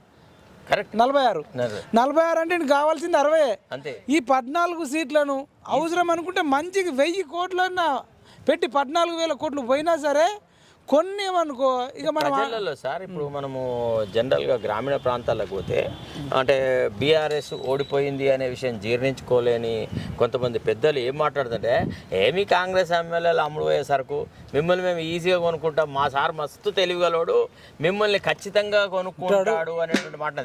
అంటే ఎవరెవరైతే తూకానికి రెడీగా ఉన్నారో కాంగ్రెస్ ఎమ్మెల్యేలు, ఒకవేళ ఈ ప్రజల అసంతృప్తి కనుక బాగా పెట్టరేగితే వీళ్ళకు ఒక కాజ్ ఇచ్చిన వాళ్ళం అవుతాం, వీళ్ళకు ఒక అవకాశం ఇచ్చిన వాళ్ళం అవుతాం. ఇప్పుడు ప్రజలు అదే కదా, ప్రజల మద్దతు లేకుండా చేయాలి, రైతుల మద్దతు లేకుండా చేయాలి. ఇప్పుడు ఇదే విధంగా ఒక విషయం చెప్పాలా, అయ్యో మేము రైతు భరోసా ఫలానా రోజున ఇస్తున్నాము, జాబ్ గ్యారంటీకి సంబంధించిన నోటిఫికేషన్స్ ఫలానా టైంలో ఇస్తున్నాం. ఇంకా సార్ టీఎస్పీఎస్సీ చైర్మన్ల రాజీనామా విషయం కూడా ఒక కొలిక్కి రాలేదు, ఇంకా ఆమె రాజీనామాలను ఆమోదం చేయలేదు. తర్వాత ఇప్పుడు ఏంటంటే ఇంకో కొత్త విషయం, ఒక విషయం ఇప్పుడు ఈ రోజు అయిందా గవర్నర్ రాజీనామా? Okay right, thank you, congratulate for taking a wonderful day. మేమేమంటున్నామంటే ఇంకోటి సార్, ఒక ముఖ్యమైన విషయం చెప్పాలి, ఈ టీఎస్పీఎస్సీకి అపాయింట్ చేసే వ్యక్తులు రాజకీయ నేపథ్యం ఉండొద్దు సార్. ప్యూర్ ఎకడమిక్స్, ప్యూర్ అడ్మినిస్ట్రేటర్స్కే ఇవ్వాలా. ఆ పార్టీలో ఈ పార్టీలలో పనిచేసేసి ఆడ ఈడ ప్రజలతోని చీత్కారాలకు లోనేటువంటి ప్రజాప్రతినిధులను పొరపాట్ల కూడా టీఎస్పీఎస్సీలోకి తీసుకురావద్దు. టీఎస్పీఎస్సీలోకి తీసుకొచ్చే వ్యక్తికి ఆ టీఎస్పీఎస్సీ యొక్క ఆర్గనైజేషన్ మీద కానీ ఎకడమిక్స్ కానీ మంచి ఇమేజ్ ఉండాలి, క్లిస్టర్కి ఉంచాలి. ఆ టీఎస్పీఎస్సీని గతంలో బీఆర్ఎస్ ప్రభుత్వం చేసినట్టుగా రాజకీయ పునరావాస కేంద్రం కాదు. కావాలంటే మీ పార్టీకి, మన పార్టీకి గెలవడానికి ఉపయోగపడే కొంతమంది వ్యక్తులున్నారు కదా, సోకాల్డ్ గ్రేట్ లీడర్స్, వాళ్ళకి ఏదైనా వేరే రాజకీయమైన పదవులు ఇవ్వాలి. కానీ టీఎస్పీఎస్సీలో మాత్రం పొరపాట్లు కూడా ఇట్లాంటి వాళ్ళు తీసుకురావద్దు. ఎందుకంటే మనం యూజీసీ దగ్గరికి వెళ్ళాం, యూజీసీ చైర్మన్తో వాళ్ళతో ఇట్లా ముఖ్యమంత్రి మాట్లాడారు, టీఎస్పీఎస్సీని యూజీసీ మోడల్లో డెవలప్ చేస్తున్నారు. మీరు అంత జైగాంటిక్ టాస్క్ ఒకవేళ మీ ముందర పెట్టుకుంటే మీరు ఈ ఫెయిల్డ్ క్యాండిడేట్స్ని పెట్టి టీఎస్పీఎస్సీకి ఇస్తే ఏం ప్రయోజనం ఉంటుంది సార్? వాళ్ళకి అడ్మినిస్ట్రేటివ్ అక్యుమన్ ఉండాలి, నాలెడ్జ్ ఉండాలి, తర్వాత మంచి కమిట్మెంట్ ఉండాలి.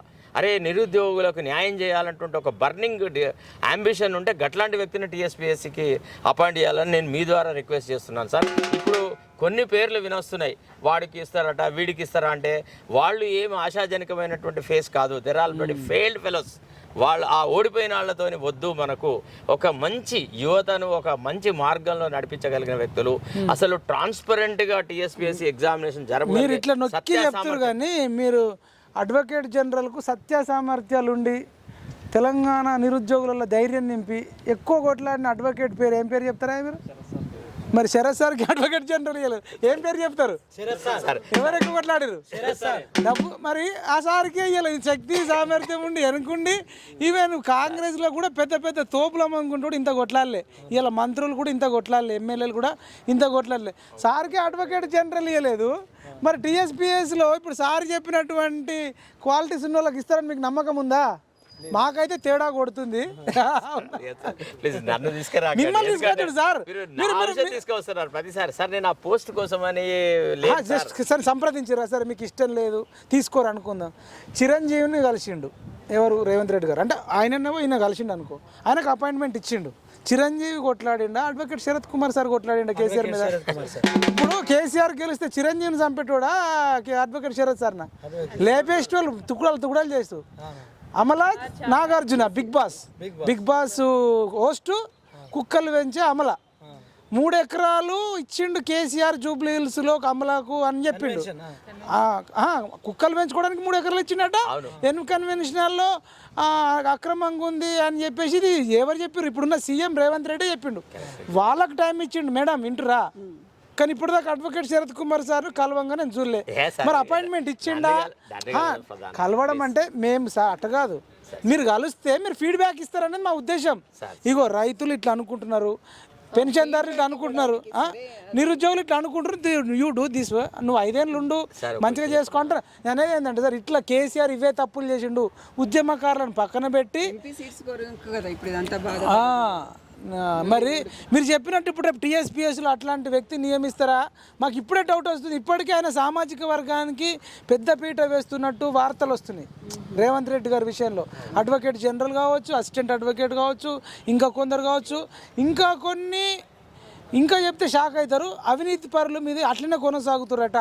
మరి దీనికి ఏం సమాధానం చెప్తావు? ఇప్పుడు నవీన్ మిట్టల్ మీరు పొట్టు తిట్టారు. కరెక్ట్, ఎగ్జాక్ట్లీ అంతే కదా. మురళీధర్ రావు తిట్టినాము. చాలా మంది అవినీతి పరుల గురించి మనం మాట్లాడితే వాళ్ళు ఇంకా అక్కడే ఉన్నారు సార్. నిన్న రాత్రి ఒక జీవో రిలీజ్ చేసినారు సార్, ధరణి మీద ఏదో చర్చా కార్యక్రమాలు చేసేసి ధరణి యొక్క ఇంప్రూవ్మెంట్ కోసమని ఒక ఫార్ములా వర్కౌట్ చేయడానికని ఒక కమిటీ ఇస్తే, ఒక జీవో కమిటీ అపాయింట్ చేస్తే దాంట్లో ఒక జీవో వచ్చింది. ఆ జీవో నవీన్ మిట్టల్ ద్వారా ఇచ్చినారు సార్. అసలు మొత్తం భూములను స్వాహా చేసిందే నవీన్ మిట్టల్. వాడి మీదనే కొన్ని 100,000 ఎలిగేషన్స్ ఉన్నాయి. అట్లాంటి వ్యక్తి నేతృత్వంలో ఏ రకంగా ఈ రాష్ట్ర పరిపాలన సాగుద్ది?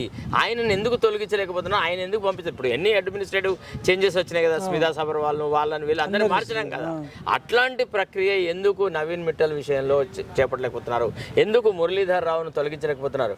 మొన్న మురళీధర్ రావు అన్ని స్లైడ్ షో చూపెడుతుంటే, కాళేశ్వరం ప్రాజెక్ట్ మీద అంతా ఎక్స్ప్లెయిన్ చేస్తుంటే, the manner in which he was defending the previous BRS government, అది చూస్తే మనకు ఆశ్చర్యం. అంటే ఇదంతా ఫార్సా? యాక్చువల్లీ ఇప్పుడు కాళేశ్వరం ప్రాజెక్ట్ అనేది పనికే రాదు అని ఒక నిర్ణయానికి వచ్చిన దశలో అంత పెద్ద తతంగం ఎందుకు? చాలా దారుణంగా అంటే దారుణంగా ఉన్నాడు. అట్లాంటి ఆఫీసర్లను ముందు the sooner the better, they should be get written off. అసలు వాళ్ళని వదిలిపెట్టాలి, వాళ్ళని వెళ్ళగొట్టడమే ఒకటే అసలు ఈ పరిపాలన సరైన విధానంలో పోద్ది అనేటువంటి ఒక కాన్ఫిడెన్స్ ఏర్పడుతుంది ప్రజలకి. ఇంకా మురళీధర్ రావులు, ఇంకా నవీన్ మిట్టలు, ఇంకా ఇట్లాంటి వాళ్ళు కనబడితే. తర్వాత ఇంకోటి సార్, నేను ఒక ప్రశ్న నాకు అర్థం కాంది, ఎప్పుడో రిటైర్ అయిన మురళీధర్ రావు ఇంకెందుకు అవసరం సార్? ఎప్పుడో 15 ఏళ్ల క్రితం రిటైర్ అయిన వ్యక్తిని ఎందుకు సార్? యువకులు, ఎనర్జెటిక్ వాళ్ళు, తెలివిగల వాళ్ళు తెలంగాణలో చక్కని మేధావులు ఉన్నారు సార్ ఇంజనీరింగ్. కాదు సార్, ఇంకోటి, మనం ఏదైనా చిన్న తప్పు చేస్తే పోలీసు వాళ్ళు ఇమీడియట్గా వచ్చి ఎత్తుకపోతారు. కరెక్ట్. మేము వచ్చి మిమ్మల్ని కలవాలన్నా మాకు టైం పడుతుంది. అదే సీఎండి ప్రభాకర్ రావు అట, సరిత అనే ఆమెకు అసలు ఆమె ఎగ్జామ్ రాయకపోయినా జాబ్ ఇచ్చి నెల జీతం ఇచ్చి, వాళ్ళు ఎవరు అంటారు అంటే ఆ కేసీఆర్ యొక్క మరి రిలేటివ్స్, వినోద్ రావు కాదని ఆయన ప్రెస్ మీట్ పెట్టిండు. కానీ మొత్తానికి కేసీఆర్ రిలేటెడ్ బంధువు అంటే ఇక్కడనే ముషిరాబాద్ లో చిన్న పని చేసుకునేటోళ్ళట. ఇప్పుడు ఆమె అంటారు ఇక హరీష్ రావు బంధువు అన్న కేసీఆర్ బంధువు అని ఇలా మ్యూచువల్. సార్ వాడు ఎవడి బంధువు కాకపోని ఎవరన్నా కానీ మేడం, ఏం ఎగ్జామ్ రాయకుండా జీతం తీసుకున్నదని చెప్పేసి అంత print Prabhakar Rao stamp signature అంతా బయటకు వచ్చింది. ప్రభాకర్ రావు మెడల్ పట్టుకొని ఇప్పటిదాకా అరెస్టు చేయలేదు, నోటీస్ లేదు. అంటే మీరు ఎటు తీసుకుపోతారు అంటే సార్, కేసీఆర్ మీటింగ్ ఉంది, ఆ మీటింగ్ లోపల కేసీఆర్ను నిలదీయాలా అన్న మాటకి ఇదే మా ముఖ్యమంత్రి ఇంటికి పోయి తలుపులు బద్దలు కొట్టి మధ్యరాత్రి నన్ను అరెస్ట్ చేసి తీసుకొని పోయినారు పోలీసులు. అవును విన్నారా? అరే మరి అంత చురుకుగా, అంత యాక్టివ్ గా, అంత దుడుకుతనంతో ఎందుకు మనము అవినీతి పరుల మీద చర్యలు తీసుకోలేకపోతున్నాము? కూడా తొందరగా నువ్వు ఎంక్వైరీ చేసి ఇన్వెస్టిగేట్ చేయాలి. ఫ్రాడ్ అండి ఆమె అపాయింట్మెంట్ అనేది, ఒక పెద్ద ఫ్రాడ్. నేను జీతం తీసుకున్నది మళ్ళా ఇప్పుడు ప్రభుత్వం మారింది కాబట్టి మేము జాబ్కు పోయిందట. క్లారిఫికేషన్ ఇవ్వను. Saritha appointment has taken place in proper manner చెప్పండి. అపోహలకు దారి లేకుండా అదన్నా చెప్పాలి కదా. సిట్ విచారణలో టీఎస్పీఎస్సీ లీకేజ్ అయింది కదా, ఆ దోషులను కూడా శిక్షించలేరు. అది అంతవరకే. ఆ లీకేజ్ లో అంత పెద్ద స్కామ్ లో వాళ్ళని బయట పెట్టలేరు. 500,000 రూపాయలు ఎత్తుకపోతే కొడతారు. ఎవడన్నా గరీబోడు లేక తులం బంగారం ఎత్తుకపోతే ఉరికిచ్చి కొడతారా మేడం? అదైతే వీడికి తిండికి లేక దిక్కుకు లేక దొంగతనం చేస్తాడు. ఈమె జాబ్ అన్న ఇప్పుడు మన రమ్య లాంటి వాళ్ళు, భూమేజ్ లాంటి వాళ్ళు 5 ఏళ్ళు 10 ఏళ్ళు 4 ఏళ్ళు 3 ఏళ్ళు లక్షల రూపాయలు ఖర్చు పెట్టి అమ్మ నాకు దూరంగా ఉండి చదివితే జాబ్ ఇంకా నోటిఫికేషన్స్ ఇబ్బంది ఉంటే ఆమె ఏ జాబ్ రాయకపోయినా జాబ్ ఇచ్చుడేంది? లేదు రాసింది నిజాయితీగానే తీసుకుంటుందని చెప్పండి. మీడియాలో ఇంత గగ్గోలు పెడితే ఇప్పటిదాకా ఒక పోలీసు నోటీస్ ఇచ్చినట్టు నేను చూడలేదు.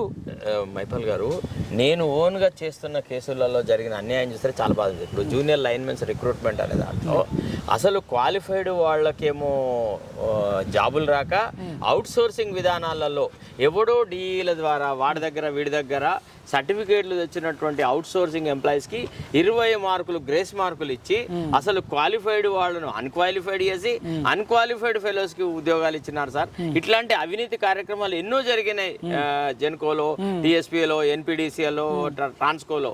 మరి వీటన్నిటి మీద సమగ్రమైన విచారణ జరుగుతుందా జరగదా? ఎందుకంటే అసలు ఒక రకమైనటువంటి ఇరిటేషన్ వస్తుంది అనమాట.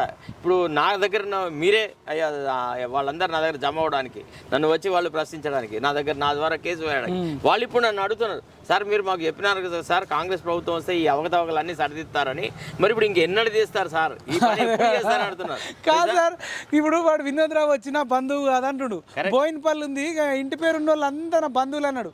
నా బంధువులు కాదన్నాడు కానీ ఆమె తప్పు చేయలేదని చెప్పలేకపోయిండు. అది సాధ్యం కాదు కూడా.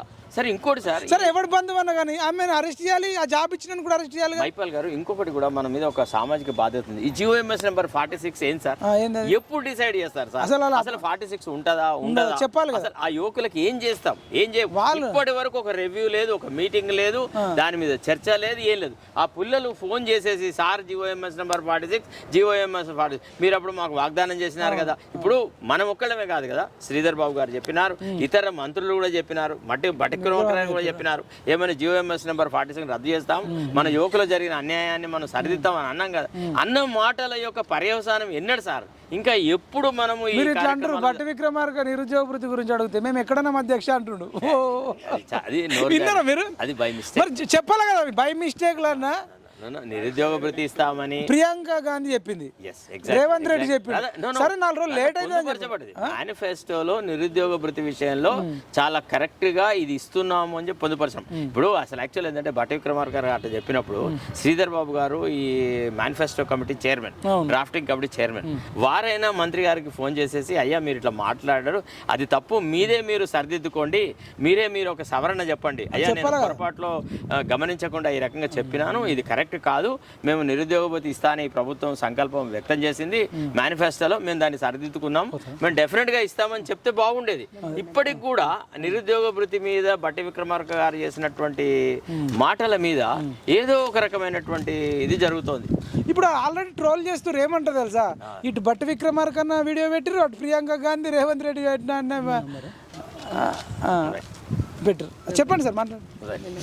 సో నేను అనేది ఏంటంటే ఇట్లాంటి అవకతవకలు జరిగినప్పుడు వాళ్ళు కొంత ఇమీడియట్గా అంటే పొరపాట్లు జరిగినప్పుడు నోటు దొరికినప్పుడు చెప్పాలా. ఇప్పుడు ఒక వ్యక్తికి జ్ఞాపకం ఉండో లేదో శాసనసభలో ఏ సందర్భంలో మాట్లాడుతునో ఒక మాట మాట్లాడినా తర్వాత అది మేనిఫెస్టోలో ఉంది అని మన సహచర కార్యకర్తలు కానీ సహచర ఎమ్మెల్యేలు కానీ మంత్రులు కానీ చెప్పినప్పుడు ఇమీడియట్గా బట్టి విక్రమార్క గారే దానికి ఒక క్లారిఫికేషన్ ఇవ్వాల్సింది ఉండేది.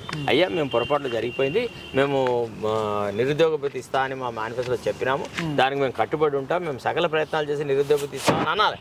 ఆయన నుంచి క్లారిఫికేషన్ రాకుండా మిగతా వేరే వాళ్ళు ఎంతమంది మాట్లాడినా కానీ ఆ మాటలకు వాల్యూ లేకుండా. నిరుద్యోగ భృతి ఎక్కడన్నా అన్నాడు, రేపు 2 లక్షల ఉద్యోగంలో ఎక్కడన్నా అధ్యక్ష అంటే అప్పుడు మేము ఏడికి పోవాలి. అన్న ఈ గ్రూప్ 1 లీకేజ్ కానీ, గ్రూప్ 2 లీకేజ్, గ్రూప్ 4 కానీ ఇవన్నీ అసలు టీఎస్పీఎస్సీ నిర్వహించిన ఎగ్జామ్ లీకేజ్ అయినాయి. పూర్తిగా క్లారిటీ మీద దాన్ని ప్రత్యేకంగా విచారణ జరిపించి సిట్ వేసి మళ్ళీ క్లారిటీ తీసుకురావాలా. సార్ గవర్నర్ గారు అయితే ఇప్పుడు ఇంతకు ముందు ఏమనుకున్నామంటే ఆమె రాజీనామా ఆమోదిస్తే ఇన్ని రోజులు నడిపించుకొచ్చారు బండి, ఇప్పుడు ఆమె రాజీనామా ఆమోదించిందట. సరే నువ్వు కొత్తలను పెడతావచ్చు, పెట్టు, కొత్తలను పెట్టినప్పుడు కూడా వీళ్ళని అరెస్ట్ చేయకపోతే వీళ్ళు మంచోళ్ళు అన్నట్టు అవుతుంది. అంతేకాదు ఇంకోటి ఏంటంటే దొంగలకి ఇంకా కాన్ఫిడెన్స్ పెరుగుతుంది. అంటే ఎవరు ప్రభుత్వం వచ్చినా గానీ మమ్మల్ని ఎవరు పట్టించుకోరు, ఒకసారి తప్పు చేసేయాలి, మేమైతే సేఫ్ జోన్ లో ఉన్నాం. యువకులకు జరిగినటువంటి అన్యాయాన్ని మనం సరిదిద్దాలన్నప్పుడు తప్పు చేసిన వ్యక్తిని తప్పకుండా శిక్షించాలి. ప్రతిసారి మేము శిక్షిస్తాం, ఎవడు తప్పించుకొని పోడు, అందరినీ శిక్షిస్తామని చెప్తే సరిపోదు. అందుకు సందర్భంగా కొన్ని అడుగులు పడాలా కదా. ఇప్పుడు ఈయన కేసీఆర్ ఇట్లా అన్నాడు, మేము అధికారంలోకి వచ్చినాక 1,00,000 నాగళ్ళతో రామోజీ ఫిలిమ్స్ దున్నేస్తా, అక్కినేని నాగేశ్వర ఎన్ని కన్వెన్షన్ తీసేస్తా, మొత్తం శ్రీ చైతన్య నారాయణ లేకుండా చేస్తా, ఈ డబ్బా మాటలు చెప్పి వచ్చిండు. వీళ్ళు కూడా మళ్ళీ మాకు డౌట్ వస్తుంది, ఇదేనలేము అదేనలేము. ఇప్పుడు వీళ్ళు కూడా మొత్తం నీకు ఇట్లా చేస్తా, నిన్న జైలుకి వెళ్ళి బయటకు వచ్చి మీసం తిప్పి తొడగొట్టి తెలంగాణ పులిబిడ్డ ఆట కూడా వచ్చింది. మీరు అంత మీసాలు తిప్పిరు కొట్టిరు, ఓకే సరే నెల రోజులు అయింది మా అన్నని ఇట్లా అంటారు అని అనొచ్చు. మేమేమంటాం అంటే 1.5 రోజు లేట్ అయినా మీరు కనుక అవినీతి పరులను అరెస్ట్ చేయకపోతే తెలంగాణ పులిబిడ్డను కూడా మరి పిల్లిబిడ్డ ఇది. ఇక నేను చెప్పను అది. అప్పుడు తెలంగాణ పిల్లిబిడ్డ అంటారు. ఈ అపవాదం మూట కట్టుకోకండి. కేసీఆర్ ఏమన్నాడు, తెలంగాణ వచ్చిన దాకా తెలంగాణకి సీఎం కేసీఆర్ అవును. ఇప్పుడు అంత వాడినే వదిలేసినారు. రేవంత్ రెడ్డి పెద్ద జనాలు వదిలేస్తారు అనేది వదిలేరు సార్. కాంప్రమైజ్ రాజకీయాలు చేస్తే మాత్రం ఎవడు వదిలేడు. మీరు కూడా ఒకవేళ వీళ్ళు ఇట్లనే వదిలేస్తే మీరు అదే పార్టీలో ఉంటారా మాతో వస్తారా? సార్ మీకు ఒక చెప్పన్నా, ఈ శేష జీవితం ఎప్పుడు కూడా ఇంకా యువతతోనే ఉంటాము, ప్రజలతోనే ఉంటాం సార్. వాళ్ళు ఎవరైనా సరే, మా పార్టీ కానీ ఏ పార్టీ కానీ తప్పిదాలను మాత్రం పాయింట్అవుట్ చేయడంలో ఏ మాత్రం మొక్కవని పట్టుదల చూపెడతాం సార్. ఈ విషయంలో నేను మీకు వాగ్దానం చేస్తాను. ఎందుకంటే ఇంతమంది యువకులు మన మాటలు నమ్మి తెల్లగా వచ్చినాయి, ఇంకా ఉద్యోగం రాలే, పెళ్లి రాలే. అదే కదా నేను అనేది. జాబ్ రాకనే ఎంటికలు తెల్లగా అవడం అంటే వాళ్ళు ఏమనుకున్నారంటే ఇంక ఇప్పుడేదో మేము అధికారంలోకి వచ్చేసినాము, ఇంకేం జరుగుతుంది, ఎవడేం చేస్తాడు మమ్మల్ని, ఇప్పటి వరకు అయితే మేము చాలా బలంగా ఉన్నాము అనేటువంటి ఒక భ్రమా ప్రపంచంలో ఉన్నారు. అది సాధ్యం కాదు. యువతకు గనుక ఒకవేళ నిరాశ నిస్పృహలోకి మళ్ళా వాళ్ళంతా మనం పంపించే పక్షంలో ఆ యువత ఎదురు తిరిగితే ఇక మళ్ళీ చాలా జరుగుతుంది. భవిష్యత్తులో ఏమైతే అంటే సార్, ఇప్పుడు ఈ కేసీఆర్ లాంటి దుర్మార్గుల ప్రభుత్వం మళ్ళా వస్తుంది సార్. అది నా బాధ కదా. ఇప్పుడు ఈ రేవంత్ రెడ్డి వాళ్ళతో చిప్పకూడు తినిపిస్తాను మాట ఇచ్చిండు. చిప్పకూడు తినిపిస్తావా, చిప్పలేని కూడు తినిపిస్తావా, మాకు సంబంధం లేదు. కానీ వాళ్ళు అరెస్ట్ కాకపోతే వాళ్ళు మీరు ఒకటే అనుకుంటారు. రేపు మళ్ళీ మీరు బీజేపీ స్కోప్ ఇచ్చిన వాళ్ళు అవుతారు. వాడు అప్పుడు వాళ్ళు ఇద్దరిని టార్గెట్ చేసి చూసిరా, మమ్మల్ని ఏమో కవితను బీఆర్ఎస్ బీజేపీ ఒకటని మాకేమో 8 సీట్లు ఇచ్చారు, వాళ్ళకి 64 సీట్లు ఇచ్చారు. ఇప్పుడు చూడరు మరి అధికారం వాళ్ళ చేతికి వచ్చింది, వాళ్ళతో చిప్పకూడు తినిపిస్తాడు. ఆల్రెడీ మొదలెట్టారు. ఆల్రెడీ కిషన్ రెడ్డి గారు మీరు అధికారంలోకి రాకముందు కాళేశ్వరం ప్రాజెక్ట్ మీద సిబిఐ ఎంక్వైరీ అడిగారు, మళ్ళీ ఇప్పుడేమో జ్యుడిషియల్ ఎంక్వైరీ అంటున్నారు. మీరిద్దరు ఆలోచించబడ్డారు. అసలు యాక్చువల్లీ మీరిద్దరు ఒకే తాను తురుపు ముక్కలు అని ఆల్రెడీ కిషన్ రెడ్డి స్టార్ట్ చేసినాడు, బండి సంజయ్ గారు అందరు అంటున్నారు. నిజంగా కూడా కొంతకాలం తర్వాత ఇదే మాటను ప్రజలు నమ్ముతారు సార్. ఇప్పుడు మనం ఎట్లయితే మొదట గ్రహించేసేసి బీజేపీ బీఆర్ఎస్ ఒకటే అని చెప్తూ మనం మాట్లాడుతూ వచ్చినాం మన సోషల్ మీడియా. నేను చెప్పిన అనుకోండి, మీరు చెప్పలేదు, నేనన్నాను ఫస్ట్ ఏమని, ఇద్దరు ఒకటే, వీళ్ళ డిఎన్ఏ ఒకటే, వీళ్ళు ఏం చెయ్యరు, కేసీఆర్ కి నరేంద్ర మోడీకి ఒక అండర్స్టాండింగ్ ఉంది అని చెప్పిన. ఆ మాటను జనరల్ గా అంటే మనం ఒక్కలేం కాదు, చాలా మంది అది ఎంఐఎం బీఆర్ఎస్ బీజేపీ ఇవన్నీ ఒకటే తాటి ముక్కలు పిల్లలు, ఇది అది ఓ మొత్తం బట్ట కాల్చి మీద పడేసిరు. అది నిజమా కాదు, మేము కళ్ళతో చూడలే. సరే ఇప్పుడు ఇన్ని డైలాగులు కొట్టిరు కదా, ఇప్పుడు కాంగ్రెస్ మీకు అధికారం మంచి మెజారిటీ వచ్చింది, 64. ఆ సాంబశివరావు ఇప్పుడు ఒకటండి, బాధ్యత నుంచి తప్పించుకొని పోయే ప్రసక్తే లేదు. అంటే తప్పించుకొని పోతున్నారా అనే మాట నేను అనలేదు. డెఫినెట్ గా పార్టీలో ఒక తర్జన భర్జన జరుగుతుంది, ప్రభుత్వ పరంగా కూడా చర్చలు జరుగుతాయి, ఇవన్నీ జరుగుతాయి. ఇంకోటి సార్ 18వ తారీఖు నుంచి రాహుల్ గాంధీ గారి పర్యటన ఉంది సార్, అంటే పాదయాత్ర ఉంది సార్. ఒకవేళ ఈ లోగడ డిసైడ్ చేయకపోతే మైపాల్ గారు, మన అందరం ఒక 40-50 మందికి కనీసం ఒక 20 మంది కన్నా నేను ఫైనాన్స్ చేస్తా, మనం అందరం కలిసి రాహుల్ గాంధీ గారు అక్కడ కలుద్దాం సార్ పాదయాత్రలో. ఇక్కడి నుంచి తెలంగాణ నుంచి పోదాం అక్కడికి, మణిపూర్ పోదాం. ఎక్కడి నుంచి ఎక్కడి వరకు? మణిపూర్ నుంచి మొత్తం కంప్లీట్ గా భారతదేశం ఇదివరకు ఏవైతే ప్రాంతాలు వదిలిట్టినాడో వాటన్నిటి పాదయాత్ర చేస్తున్నాడు. మనం ఏం చేద్దామంటే ఒక 40-50 మంది జమ చేసుకుందాం, బేక్ బారో స్టీల్ ఏదన్నా రకంగా చేసేసి ఈ లోగడ కనుక కాంక్రీట్ స్టెప్స్ జరగకపోతే మనం డైరెక్ట్ అక్కడికి పోదాం సార్. రాహుల్ గాంధీ గారు, సార్ మీరు ఏం చెప్పినారు, ఏం జరుగుతుంది ఇక్కడ ఈ రాష్ట్రంలో, లూటీ చేసిర్రు, 1,00,000 కోట్లు తిన్నారు, ఒకటే ఫ్యామిలీ తిన్నారు అందరు చెప్పారు. రాహుల్ గాంధీ గారు ఏమన్నారు, ఏం చెప్పినారు, కక్కిస్తామన్నారు. వీళ్ళు ఏదైతే పేద ప్రజల దగ్గర భూములు గుంజుకున్నారో ఆ భూములను తీసి పేద ప్రజలకు మీకు ఇస్తాము, మేము గత ప్రభుత్వాలలో ఇచ్చిన అసైన్మెంట్ ల్యాండ్లని బీఆర్ఎస్ ప్రభుత్వం నొక్కుకుంది, వాళ్ళ దగ్గర నుంచి విడిపించి వాటి చెర విడిపించేసేసి మేము పేద ప్రజలకు పంచి పెడతా అని అన్నారు. ఇప్పుడు కొన్ని స్టెప్స్ అయినా తీసుకోవాలి కదా, ఆ వైపు కొన్ని మా కార్యక్రమాలు జరుగుతుంటే ప్రజలలో కలగాలి కదా. అది జరగకుండా కాళేశ్వరం సిబిఐకి అప్పచెప్పండి సార్. ఒకవేళ సిబిఐ ఎంక్వైరీ సరిగ్గా చేయకపోతే అప్పుడు మీరు బీజేపీని టార్గెట్ చేయడానికి ఉంటుంది.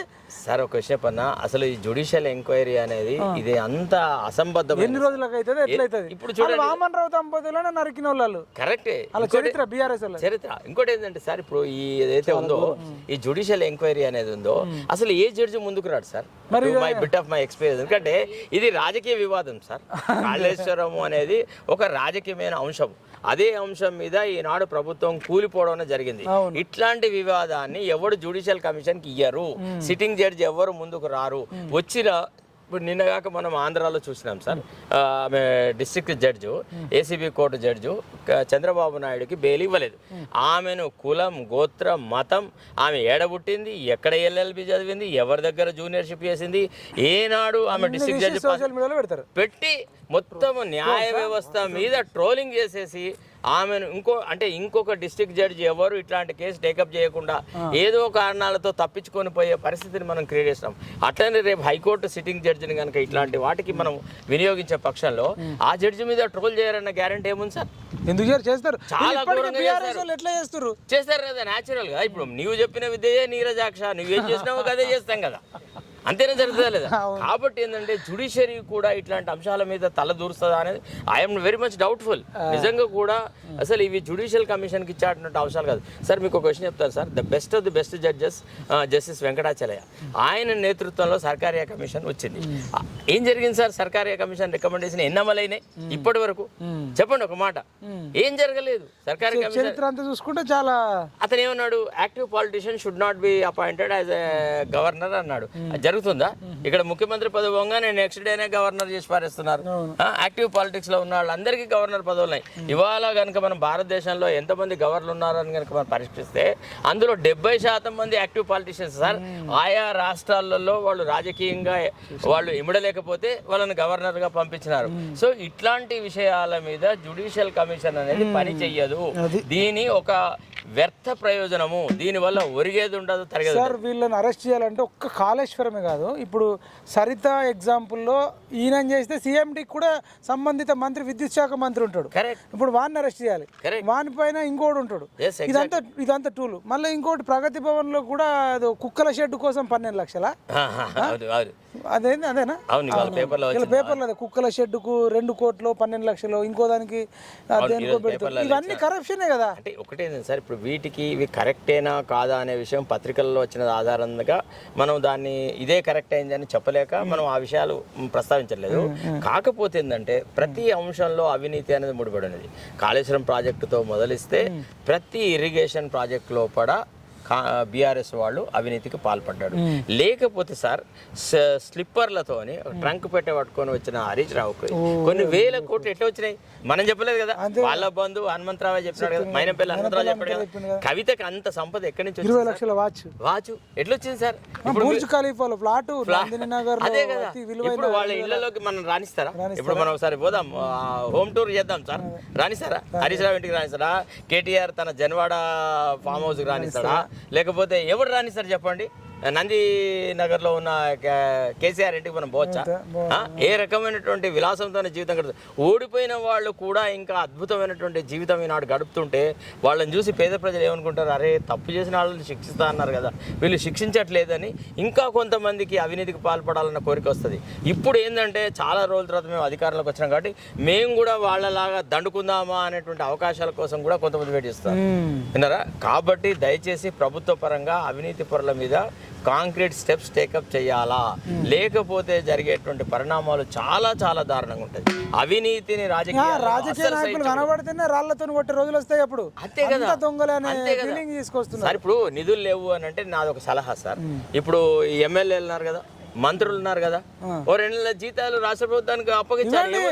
ఒక్కొక్కళ్ళకి 1000 కోట్ల ఆస్తులు ఉన్నాయి సార్. ఇందులో ఎవరి అఫిడవిట్ మీరు తీసి చూసినా కానీ కనీసం ఒక 40-50 కోట్లకు ఆదాయం లేనటువంటి ఎంపీ క్యాండిడేట్ లేదు, ఎమ్మెల్యే క్యాండిడేట్. ఓ 2 నెలల జీతం ఇవ్వాలి పేద ప్రజలకు. మీకు అధికారం ఇచ్చినారు కదా, ఇవ్వండి. మీరు జీతం లేకుండా పనిచేయండి ఓ 2 నెలలు. ఏమవుతుంది? ఇప్పుడు మనం ఇన్ని రోజులు ఉద్యోగాలు లేకుండా ఏ జీతభత్యాలు లేకుండా గడిపిన యువతకి మీరు మార్గదర్శకంగా ఉంటారు.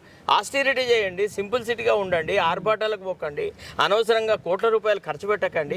ఆ రకంగా ప్రభుత్వ విషయాల లోపల కొంత పొదుపును పాటించి నిధులు సమకూర్చుకొని పేద ప్రజలకి ఏదైతే మనం వాగ్దానాలు చేసినామో వాటిని కంపల్సరీగా ఇంప్లిమెంట్ చేయాలా. ఇది నా రిక్వెస్ట్. ఇప్పుడు నయం డబ్బుల సంగతి అప్పుడు ఉన్నప్పుడు పెద్ద పెద్ద తొడలు కొట్టిరు, మరి ఇప్పుడు అవి కూడా వెలుగు తీసినా చాలా వీటికి పనికి వస్తాయి. తర్వాత ఇప్పుడు ఈ బీఆర్ఎస్ ఎమ్మెల్యేల యొక్క బినామీలను బయటకు తీసినా చాలా డబ్బులు వస్తాయి. తీస్తే ఇప్పుడు ఇచ్చిన హామీలన్నింటికి సరిపోతాయి సార్, మొత్తం హామీలన్నింటికి గవర్నమెంట్ కి సరిపోతాయి సార్. ఇప్పుడు కేసీఆర్ కుటుంబం చేసిన అవినీతి కనుక బయటికి తీసుకొస్తే ఈ 6 గ్యారంటీలు అమలు చేయడం పెద్ద కష్టమే కాదు. అది చాలా సునాయాసంగా చేస్తారు. అసలు రాహుల్ గాంధీ గారు చెప్పింది అది. వీళ్ళ అవినీతిని కనుక కక్కిచ్చే పక్షంలో మేము 6 గ్యారంటీలు చాలా సునాయాసంగా చేస్తాను. ఇప్పుడు బండి సంజయ్ అడిగినాడు కదా, 6 గ్యారంటీలు అయితే ఇచ్చినారు, ఎక్కడి నుంచి తీసుకొస్తారు చెప్పాలని ప్రశ్నలు వేసినాడు. అప్పుడు వేస్తే ఏమన్నారు కాంగ్రెస్ వాళ్ళు, అరే వీళ్ళు చేసిన అవినీతిని కనుక కక్కిచ్చే పక్షంలో 6 గ్యారంటీలు మేము సునాయాసంగా అమలు పరుస్తామన్నారు. కాబట్టి ఇంకా 6 నెలలు కావాలి, ఏడాది కావాలి, 90 రోజులు కావాలా అనేటువంటి ఆ ఊకదంపుడు ఉపన్యాసాలు ఎవరు ప్రజలు వినే పరిస్థితులు లేరు. ఇప్పుడు ఖచ్చితంగా రైతు భరోసా విషయంలో, నిరుద్యోగులకు సంబంధించినటువంటి విషయాలలో వాళ్ళ ప్రోగ్రామ్స్ కానీ, తర్వాత ఆసరా పెన్షన్స్, పేద ప్రజలకు వచ్చేటువంటి ఆసరా పెన్షన్ ఇంకా ఏమాత్రం మాట్లాడుకున్నాం సార్. ఇప్పుడు ఇంకోటి కవిత ఏమంటుందంటే కన్ఫ్యూజన్ లో ఓడగొట్టిరు, మా సార్ అంతా మంచోడు, మా తండ్రి అంతా మంచోడు లేదంటారు. నిజానికి కన్ఫ్యూజన్ లో ఓడగొట్టిరు సార్, అంతేనా? అసలు ఒకటే కన్ఫ్యూజన్ లో ఓడగొట్టిరా కేసీఆర్ నట కవిత అంటుంది. ఎగ్జాక్ట్లీ కన్ఫ్యూజన్ అయ్యారు ఏమన్నా ఓటేసేటప్పుడు దానికే దీనికి వేసిరా ఎట్లా? లేదు ఎగ్జాక్ట్లీ కావాల్సిన డ్రెస్ కేసినాం. పక్కా ఏ గుర్తు? చేతి గుర్తు, హస్తం గుర్తు.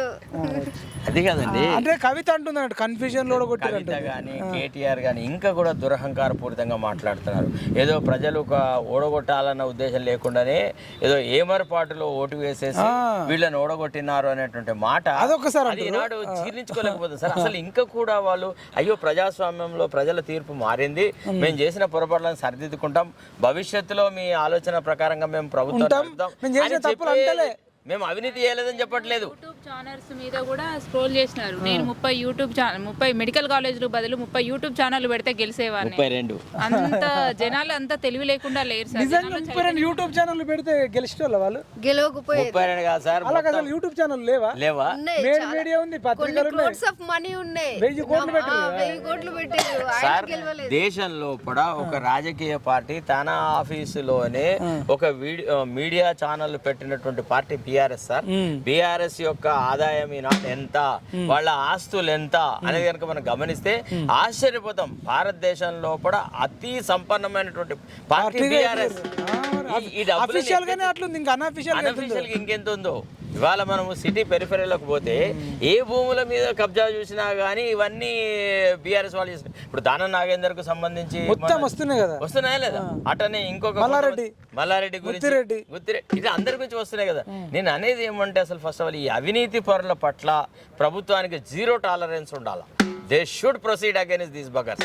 అప్పుడే ప్రజాస్వామ్యం మీద ప్రజలకి కొంత కాన్ఫిడెన్స్ ఉంటుంది. ఇప్పుడు మనం యువతను మీరు రండి రాజకీయాలకు ఎట్టు వస్తారు సార్? 100 కోట్లు ఎక్కడి నుంచి తెస్తారు ఈ రాజకీయాల్లో పార్టిసిపేట్ అవడానికి? కాబట్టి ఖచ్చితంగా ఈ అవినీతిని ప్రక్షాళన. ఇంకొకటి ఏమంటుందంటే కేటీఆర్ సీఎం అనే పోస్ట్ కంటే కేసీఆర్ అనేది చాలా పవర్ఫుల్ అట. దేనికి? తాగి తూలడానికా, పడిపోవడానికి? 3 అక్షరాల కేసీఆర్ అనే పదం చాలా పవర్ఫుల్, పెద్దది, సీఎం అనేది చిన్నది అంటారు. కేసీఆర్ యొక్క పరిస్థితి చూస్తే చాలా జాలి కలుగుతుంది. నిజమేనా నమ్మొచ్చా రమ్య? ఇప్పుడు కేటీఆర్ కేసీఆర్ అదే అవినీతిలో నెంబర్ 1 సార్. ఇప్పుడు జరిగిన ప్రతి దాంట్లో చూస్తున్నాం కదా, అవినీతి లేకుండా ఎక్కడ ఏం జరిగిందో ఒక్కటి చూపేయమనండి చాలు. ఢిల్లీ నుంచి గల్లీ దాకా కూడా ఈయన అవినీతులు ఉన్నాయి.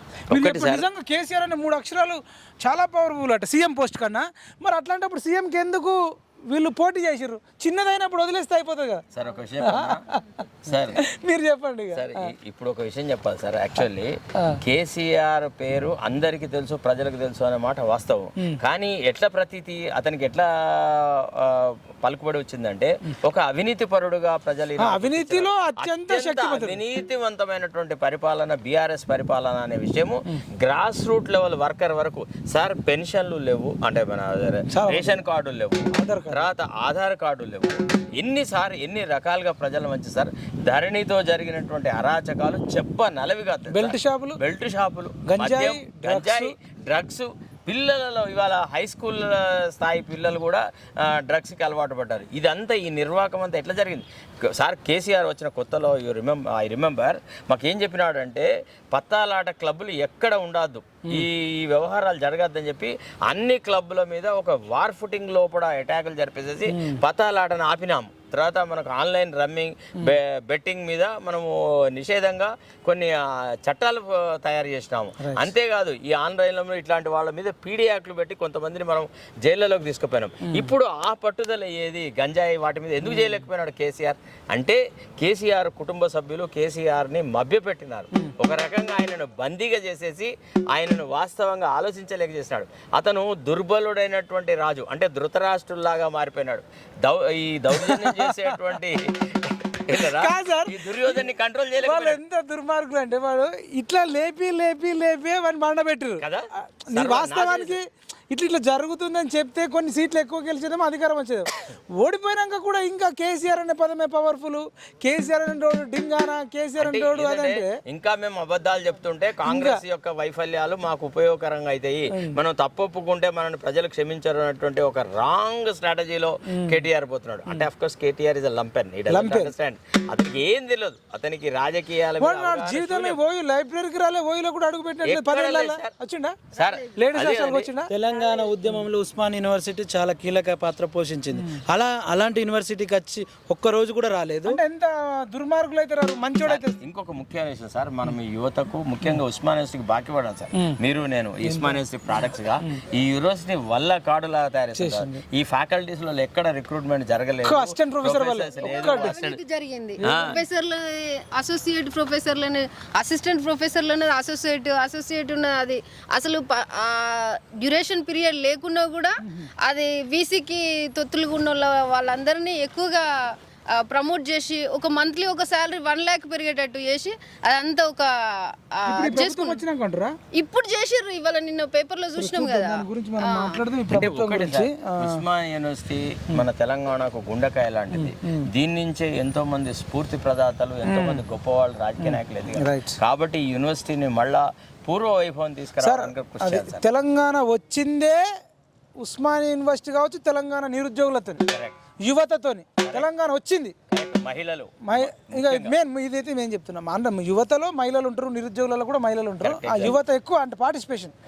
తర్వాత కేసీఆర్ ను నెత్తి మీద పెట్టుకుని అధికారం ఇచ్చింది కూడా ఇదే నిరుద్యోగులు, వీళ్ళందరూ తెగల వాళ్ళు నిరుద్యోగులు, ఎస్పెషల్ గా విద్యార్థులు, నిరుద్యోగులు, యువత. తర్వాత బాగా బలిసి కొట్టుకుంటుండు మస్తికి వచ్చిండు అని చెప్పి ఈ నియంత్రణ ఓడిచ్చింది కూడా ఇదే నిరుద్యోగులు. మళ్ళా ఈ రేవంత్ రెడ్డికి సీఎం రావడం, మొత్తం వెంటిలేషన్ మీద ఉండి ప్రాణాపాయ స్థితిలో ఉన్న కాంగ్రెస్ పార్టీని కూడా బాహుబలి సినిమాలో రమ్యకృష్ణ పారిపోతూ ఆమె నీళ్ళల్లో మునిగిపోతూ ఒక అమరేంద్ర బాహుబలిని పైకి లేపినట్టు లేపి ఆ అమరేంద్ర బాహుబలికి ప్రాణం పోసినట్టు ఇక్కడ అమరేంద్ర బాహుబలికి ప్రాణం పోసింది రేవంత్ రెడ్డికి, ఇటు కాంగ్రెస్ పార్టీ చేతి గుర్తుకు ప్రాణం పోసింది ఇదే నిరుద్యోగులు. ఇప్పుడు కనుక ఈ నిరుద్యోగులను, యువతను నిర్లక్ష్యం చేస్తే మళ్ళీ ఇదే అమరేంద్ర బాహుబలిని కావచ్చు, ఇదే నిరుద్యోగులు మళ్ళా తిరుగుబాటు చేసే అవకాశం ఉంటుంది. కాబట్టి ఎట్టి పరిస్థితులలో నెగ్లెక్ట్ చేసినా, నిర్లక్ష్యం చేసినా, వాళ్ళతో కలిసిపోయినా, ఎక్కడ మాకు అనుమానం వచ్చినా, అవినీతి పరులను అరెస్ట్ చేయకపోయినా, జాబులు అమ్ముకున్నా, మిమ్మల్ని కేసీఆర్ కంటే అత్యంత క్రూయల్గా వెంటబడి వేటాడి వచ్చే ఎన్నికలలో రాజకీయంగానే ఈ రాజకీయ నాయకులందరికీ చెప్పి ఈ కాంగ్రెస్ ఆఫీస్ మీద కావచ్చు, బీఆర్ఎస్ ఆఫీస్ మీద కావచ్చు కలిసి ఆ తాత అంటుండు కదా, కుర్చీ మడత పెట్టి ఎక్కడ చూసినా కుర్చీ మడత పెట్టడమే కదా అంటే ఓట్లతో. అవునా కదా? అంటే మేము అనేది ఏంటంటే సార్ చాలా ఫ్రస్ట్రేషన్తో ఉన్నాం. నేను జేఆర్ఎఫ్ క్యాండిడేట్, నెట్ క్వాలిఫైడ్, ఇంటర్లో కాలేజ్ ఫస్ట్. ఈ కేసీఆర్ గారి వల్ల నా జీవితం పోయింది, జాబ్ పోయింది. కాబట్టి వాడి జాబ్ పోవాలని ఓ కెమెరా కొనుక్కొని, ఓ లెన్స్ కొనుక్కొని, ఓ మైక్ కొనుక్కొని, కెమెరామెన్ కొనుక్కొని, ఓ డప్పు పట్టుకొని రాష్ట్రం అంతా తిరిగి ఆ రాక్షసుని ఓడించడానికి కోసం ప్రాణాలు పోయినా సరే వాడు గెలిచిన తర్వాత ఎట్లా చంపేస్తాడు. ముందే చచ్చిపోయింది పోపు. ఒకవేళ చచ్చిపోతే ఆడి చేతిలోనే వీరణ మరణం ముందు, లేకపోతే వాడిని రాజకీయంగా చంపుదామని చెప్పి మీలాంటి వాళ్ళని బతిలాడి, రండి సార్ మీలో శక్తి ఉంది సార్, దండం పెడతా సార్, మీరు బయటకు వస్తే అని అడ్వకేట్ శరత్ కుమార్ సార్ని తీసుకొచ్చి రమ్య వస్తే, రమ్య నీలో శక్తి ఉంది నువ్వు తిరగాలని చెప్పినాం, భూమేష్ నువ్వు తిరగాలన్నాం, ఝాన్సీ గారు మీరు తిరగాలన్నాం. ఆ డప్పిస్టర్లు డప్పు కొట్టుకుంటూ పోతే ఏడబడతాడ కొట్టకు, కేసీఆర్ను ఓడించడానికి నీ డప్పు కొట్టు అని చెప్పినాం. ఈ రకంగా చేస్తూ ఈ నిరుద్యోగులు పిలిస్తే రాకపోతుండే, వెళ్ళి బతిలాడి కేసీఆర్ మళ్ళీ వస్తే అందరినీ చంపేస్తాడయ్యా, మీరు బతకలేరయ్యా, ఆల్రెడీ 4-5 లక్షలు అప్పైంది, మంచికి ఇంకా 4-5 వేలు అప్పైనా సరే నా కేసీఆర్ని ఓడించే శక్తి నిరుద్యోగులకే ఉందని వాళ్ళని బతిలాడి డప్పు కొట్టి మీలాంటి వాళ్ళని తీసుకొచ్చి లోపలికి దూరి చెప్పి, ఇట్లా కాదయ్యా ఇట్లా చేయండి అని మీరు చెప్పి నేను చెప్పి 1 లక్షల సమూహం కలిస్తే మీరు అన్నట్టు ఆ ఏనుగు మదపుటి ఏనుగును పండబెట్టినాం, ఆ కల్వకుంట్ల పామును నడుము మీదకెళ్ళి కొట్టినాం. ఇప్పుడు ఆ పాము ములుగుతుంది, ఇట్లా కూరలు మాత్రం అట్లనే ఉన్నాయి. కాబట్టి మనం అరుంధతి సినిమాలో పశుపతిని ఎట్లయితే నిర్బంధించినామో అట్లా నందిని నగర్లో ఈ పశుపతిని, ఈ కచరాను నిర్బంధించినాం, డోర్లు పెట్టినాం. ఈయన్ని రాజకీయంగా మళ్ళీ బయటకు రావద్దంటే మీ కాంగ్రెస్ పార్టీ మంచిగా పనిచేయండి, అవినీతిని అంతమొందించండి, నిరుద్యోగులకు సకాలంలో ఉద్యోగాలు పారదర్శకంగా ఇవ్వండి, రైతు భరోసా వేయండి, పెన్షన్ వేయండి అని తెలియజేస్తూ మీరు ఒక్క లైన్ చెప్పి ఆయన లాస్ట్కి ఒక పాట డప్పు కొట్టి పని సార్. నేను అనేది ఏంటంటే ఇంకొకసారి 2 చేతులు జోడించి ఈ GOMS నెంబర్ 46 విషయంలో ఒక సందిగ్ధత ఉంది.